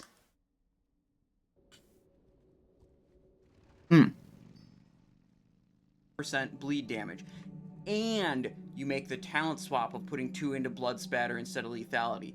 Then both the spreadsheet and the simulator agree that prioritizing PB Rupture on over both Envenom sides. would be a small Prince gain jelly of about soaking into the 10 to bread? 40 DPS I don't really have a on problem your with that. 9,000 This works -ish fine. DPS character if you execute the rotation properly.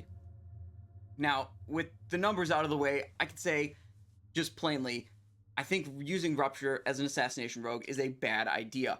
Even in the narrow circumstances where our DPS estimate tools tell us it might be a DPS gain, you're adding complexity to your rotation for a really, really marginal gain, which I think is just not a smart thing to do. Next question, people sometimes wonder why I've got all my combo points ready, my previous Envenom buff faded, but I'm still sitting there waiting, not casting my next Envenom as an Assassination Rogue. And they want an explanation, what's going on? Well, I've got a whole video on an Assassination rotation, which I'll link in the video description, but I'll try to give a TLDR version here. That video will explain it in much more depth.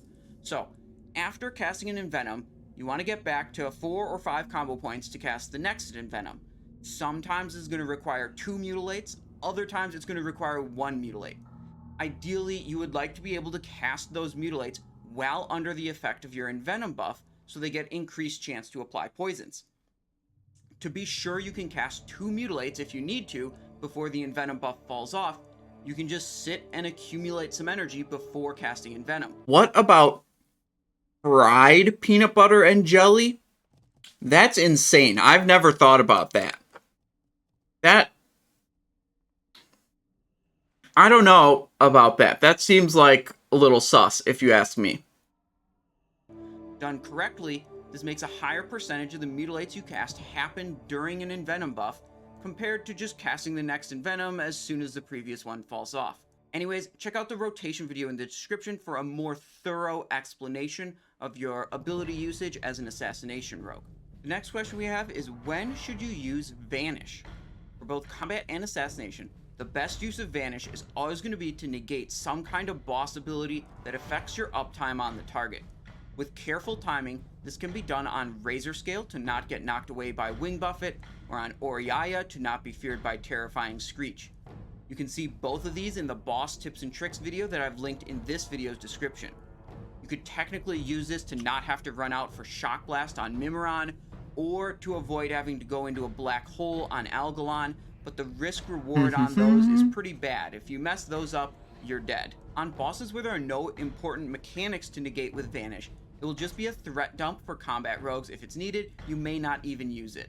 For Assassination, okay, 1 down, 1 to go. Overkill buff, which provides you 60 energy regenerated over 20. How commonly do people eat PB&J in the States? It's pretty popular. Yeah, I have it a lot. I like it. I mean, it's good protein in the peanut butter. A little bit of sweet in the strawberry jelly and some bread. It's just really simple and pretty good, good food.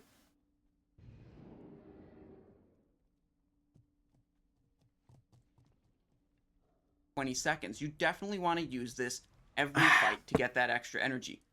Let's check on the group. To make this... we're now up to 8 people with 3 Death Knights.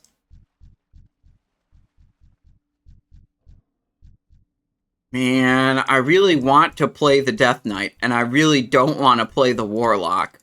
But this is looking like it's a run that's better suited for the Warlock. We'll see what happens. Energy buff. I mean, we're still just missing healers, so at a specific time, like during a dark matter trinket proc or something similar, since it's spread over those 20 seconds. I prefer to use Vanish at the first instance where I need to wait to pool energy before casting an Envenom. I use it to shore up some suboptimal RNG that would result in some downtime of the Envenom buff in my normal rotation, like when I don't get a Ruthlessness trigger and I need to do 2 Mutilates. This ulti can be used in the same way, helping to shorten that gap while you're waiting for sufficient energy pool to cast an Envenom. The next question is more of a suggestion. People ask me, oh, well, why don't you weapon swap mid-fight for wound poison on Vezax? This question gets asked almost every time I complain about having to use wound poison on General Vezax. The suggestion is to swap back and forth between an instant poison weapon and a wound poison weapon to maintain wound poison debuff, but still get some instant poison damage. This is actually a pretty terrible idea, and the reason it's terrible is because swapping weapons mid-combat resets the attack timer on both your main hand and offhand auto attacks. Effectively, this means you lose half of a main hand auto attack and half of an offhand auto attack every time you swap weapons in combat. This strategy would require you to swap twice every 10 to 12 seconds, and that would result in a pretty absurd reduction in the number of successful auto attacks, almost certainly obliterating your damage output more than just using wound poison plus deadly poison on your best primary weapons. Next up, we have one that a lot of people are really worried about. People will say in one form or another, they'll be like, help, I have 400 hit. We got some logs to review.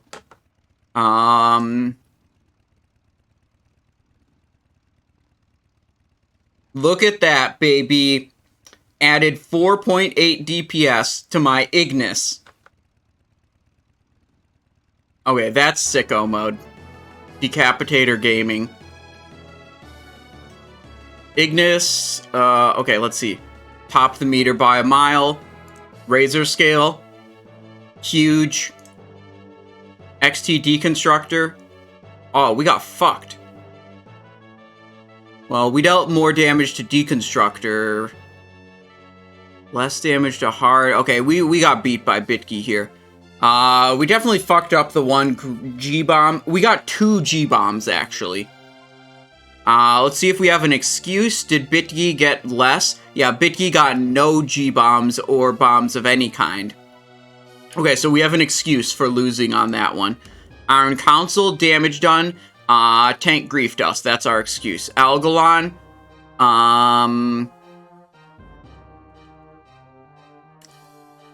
I guess we just suck. Okay, Kologarn. That's what you like to see. Look at that. Boy.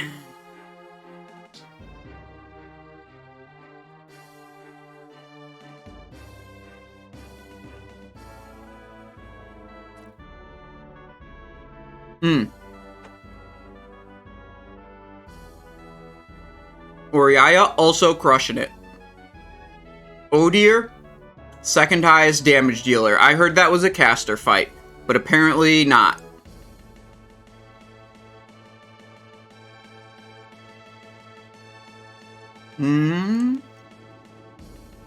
We have 9 people here.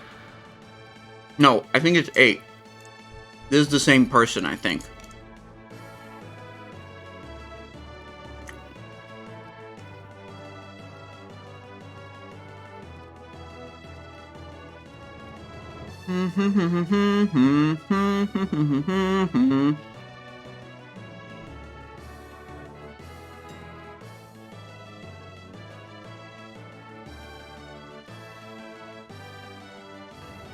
We need some stuff.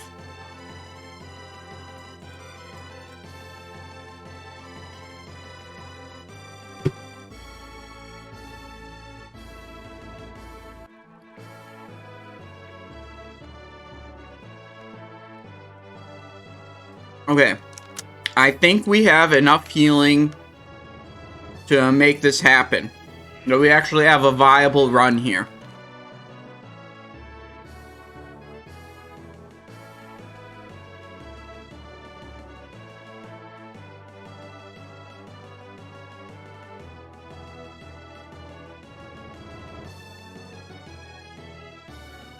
Now, we may not, you know, do all of the hard modes. We will probably not do all of the hard modes. Let me see. I've got dragonfin fillets. I've got flask. I think that's all I need in terms of consumables here.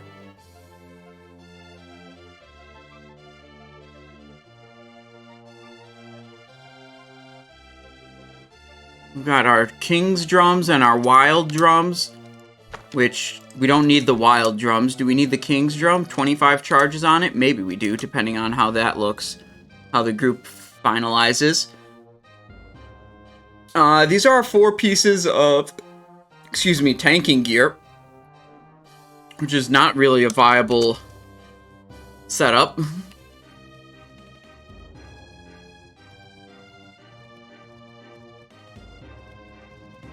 But we have a decent gear on this character, like not quite Phase 1 Bis, but like a lot of pieces that are, you know, almost there. So Ulduar should hold a lot of upgrades for us, hopefully. After striking out on 3 rogues in a row, we need a W. We need something where we are, at least hopefully, gonna get some decent loot.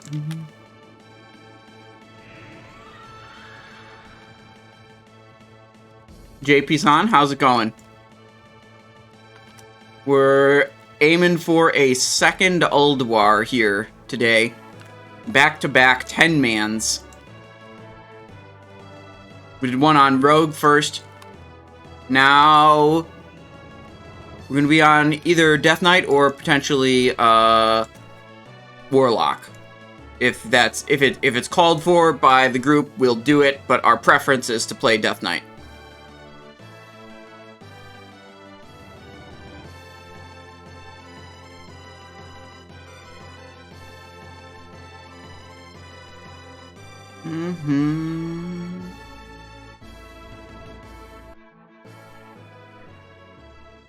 We got Blood Frost spec here.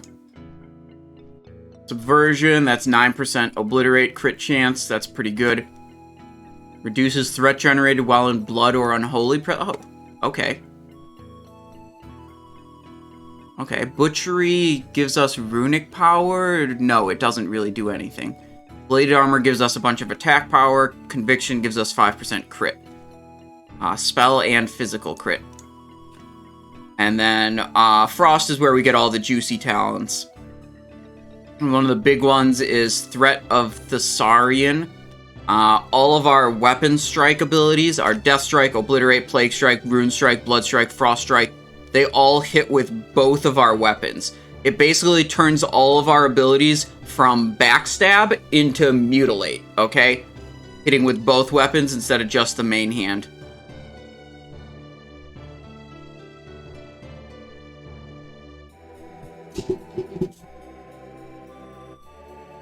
We got Unbreakable Armor, we got Guile of Gorefiend. Oh, you know what we don't have yet? We don't have speed potions on this character. If we're gonna put up a reasonable performance, we do actually want to get these speed potions. Let's hurry back to Dalaran. Knew I was missing something. Oh, we could get bombs also. We could and should also get bombs. Okay. Group ain't full yet. We've got a moment. So let's get these 2 things in order. Like, I know this character isn't super geared, so I want to make sure I'm putting up as good of a performance as I can. Because, like, I don't want my teammates to think they're just, like, straight up carrying me, right? Like, that would be cringe and rude. Shopping. Potion of Speed. 2 gold 80 for these? That's fine. 40 Potion of Speed. Okay. Log out. We want to go to Simon's storage, who has most of our bombs. Still a bit reluctant to level 1 DK. Saw some TBC Dungeons solo strats for leveling. Yeah, I did a lot of dungeoning for my leveling on the Death Knight. And, like, starting at level 55, it's just not that big of a deal to level up a Death Knight. It doesn't take that much work. That's plenty of bombs. That's way more bombs than I need.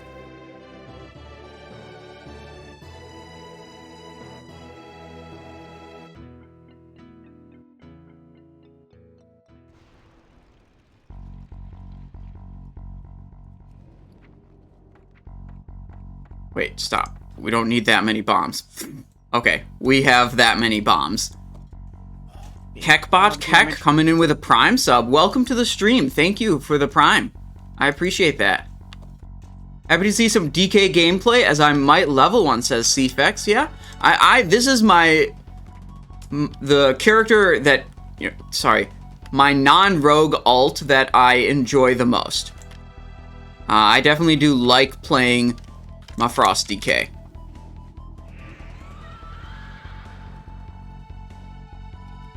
Okay, let's make sure Obliterate macro should have, yep, Serenite Bomb in it. And then UA 10, 13, Blood Tap, Show Tooltip, Unbreakable. Just make this be Blood Tap. 1 minute cooldown. There we go.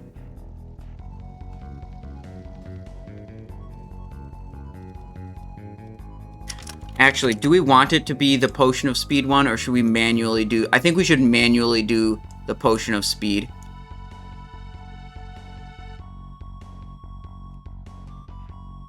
Keep this Potion of Speed manual. Okay. Now we're good. We're fully repaired. We got our Silent Crusader, our Torment of the Banished. Riscard of the Sentinel Huntress. Oh, this guy's got Mimiron's head. Okay. I've recently been dungeon cleaving on Prot Warrior Botanica 71 to 74 in 5 hours. It's ridiculous. What? Yeah, is that like the, what is it called? Unrelenting Assault? It's some kind of like revenge spec where you use revenge a whole lot and can do big damage on a Prot Warrior. I've heard about that.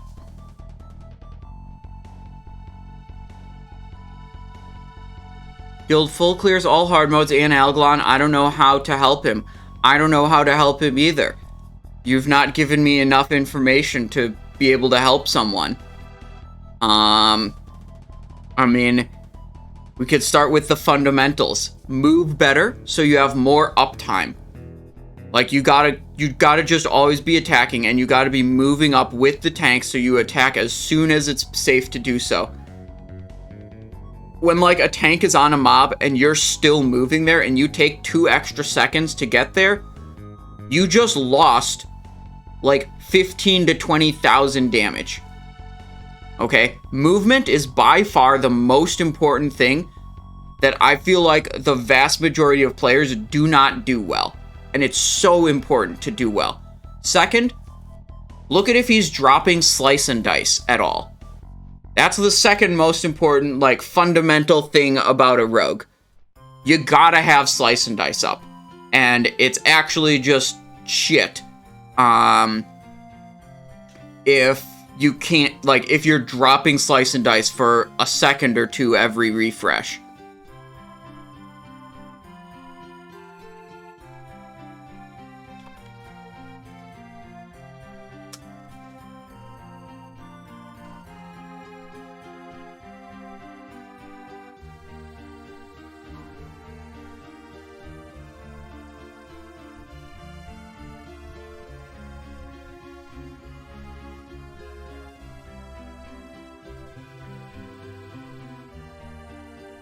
Cosmin, RBK, hello, hello, hello.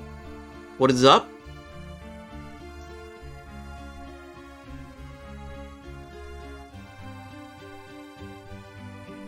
Wow, this is we actually have slow mount on this character.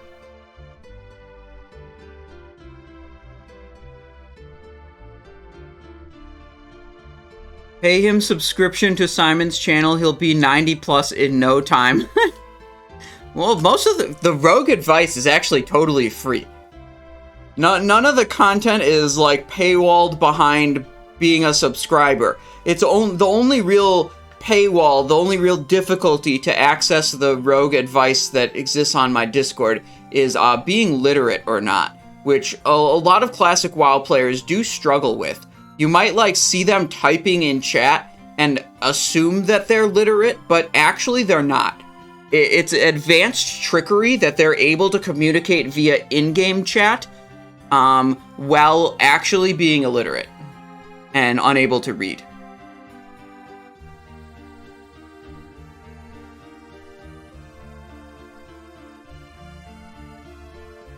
Did the Mimiron skip with the help of your video? My guild loved me. Thanks a lot. Well, you're very welcome. Glad you were able to learn from that.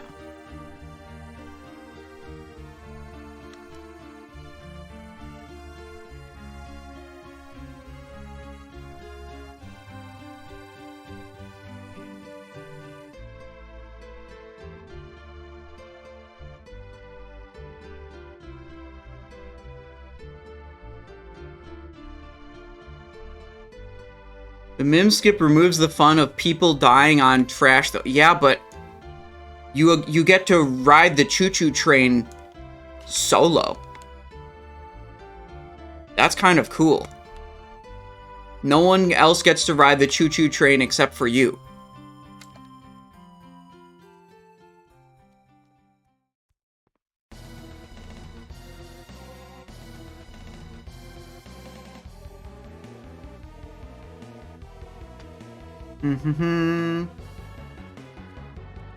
We're looking for one more person to make this run happen. I'm not sure what role we need. We got Jaegernaut tank. Sanguinisa, I believe, has off-tank ability. Got Shark Party healing, Displease healing. So yeah, I think we are looking for a ranged DPS. Who is Rat Bastard? From Relic, okay. I think we are at the point of looking for people in LFG chat. Plexin is the group leader. So if you guys are chilling, you got like a ranged DPS character or something like that, you want to do a Ulduar 10. I'm not exactly sure what the expectations of this run are. But you could give him a message. See if you want to help out. We're on Benediction, Alliance side, obviously. Benediction server, North America. Looking for the last person to make this Ulduar a reality. What we should do, actually, we should get the simulator up and running. The Death Knight simulator. I'm linking to it here. Oh, we need specifically a shaman for the last spot. Okay, Rogue, Death Knight. Death Knight, DPS. Okay. Simonize gear. Silent Crusader. Iron Springs. This looks correct. Simulate. What the hell? This is unholy spec. Frost Blood. We have to redo the simulation. What the? Okay. There we go. Okay. Because we want to be able to figure out what gear is actually good for us. Okay. We want to have some kind of approximate reference. Okay. Simulate. There we go. Yeah, I'm going to see if it likes Mirror of Truth or Mark of Norgannon better. Save as reference. Mark of Norgannon. 7, 8. It actually likes Mirror of Truth more. That's kind of crazy to me. I feel like I would much rather have, substantially higher expertise.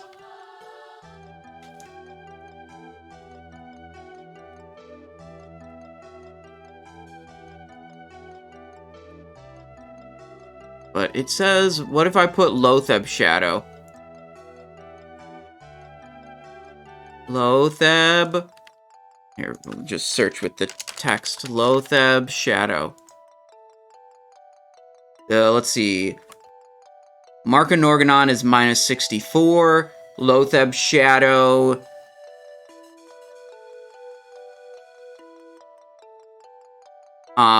Slightly better. Yeah, so I mean, it ranks Mirror of Truth top, then Lotheb Shadow, then Mark of Norgannon. That's wild to me. 17, I mean, yeah, whatever. 17 expertise is still a lot of expertise, I guess.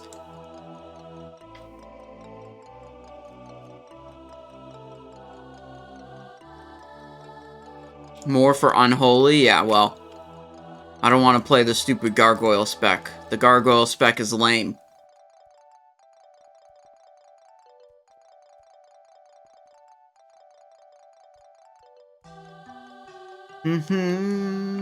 Frost likes the armor penetration. Yeah, if I could get a Grim Toll, that would be pretty good.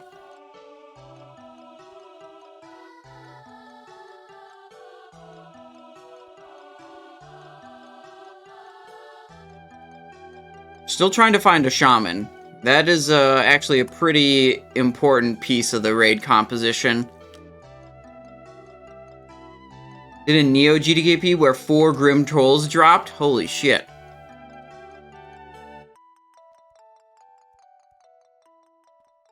Okay, well, unfortunately, this run is canceled because they couldn't find a shaman. Is there something we can hop in? We're gonna see if there's something we can hop into from looking for group chat right away. Otherwise, we're just gonna call it. Let's zone out. Let's peruse the looking for group chat and see what's available right now. Ulduar 10, normal, 3 soft reserve. Need tank, holy pal, resto shaman, and DPS. 4.6k gear score plus. We do not meet that requirement. This is going to be a problem. Our gear on this character is not very good. Looking for enhance and boomy. Nope. GDKP on Sunday. Nope. Neo GDKP full run. Looking for a geared tank for Ulduar 10-man. Nope. EOE. OS. Naxx 10 full clear. Ulduar 10-man normal mode at Boss Hodir. That's a little bit yikes. Okay, 25-man raids. EOE 25-man, 1 soft reserve, PST spec, and gear score need DPS. Frost DK here for EOE 25.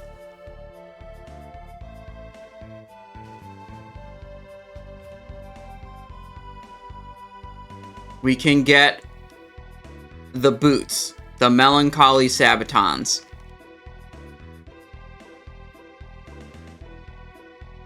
Look at this guy. His shoulders are so broad.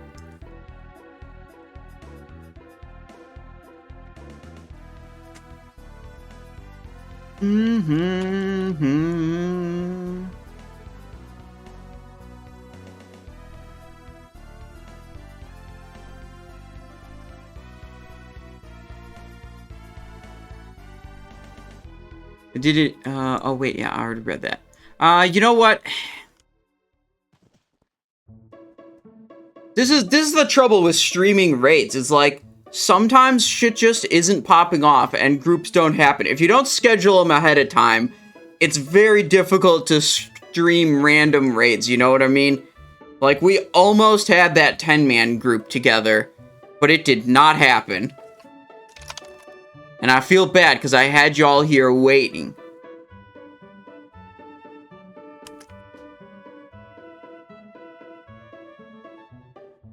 I think I'm just gonna say, we tried to do more raids, but I think this is gonna be it for today. And we will come back tomorrow. We will do the 25-man. We will hopefully not get totally fucked on the loot drops, and maybe we'll have actually good stuff tomorrow. That'll be cool. 25-man GDKP that we do tomorrow is usually the hypest raid we do all week. This is a raid with a bunch of, well, frankly, it's with a bunch of whales. They spend pretty absurd amounts, and now we've finally absorbed enough of their gold from doing these GDKPs week after week that perhaps we'll be able to win a big fat item tomorrow on Simon 3 here. Or perhaps multiple items. There's actually quite a few in 25-man that are good drops for Simon 3. So, that will be happening at about 6 p.m. Eastern Standard Time tomorrow. So be sure to tune in for that. I'm going to say thank you for watching today. And sorry that, like, well, it dragged on for a while after the first Ulduar finished. I thought we were going to get into another one, but it's like I said, if it's not scheduled ahead of time, it's always a question mark as to whether it happens or not. Yeah. Ham posers, yeah. Join the Discord if you haven't already. Just got linked in the chat. And also, if you guys like watching the VODs, I implore you to watch them on YouTube. We have a YouTube channel with all of the stream VODs here. If you pop by that one, drop it a subscription. I'd appreciate that.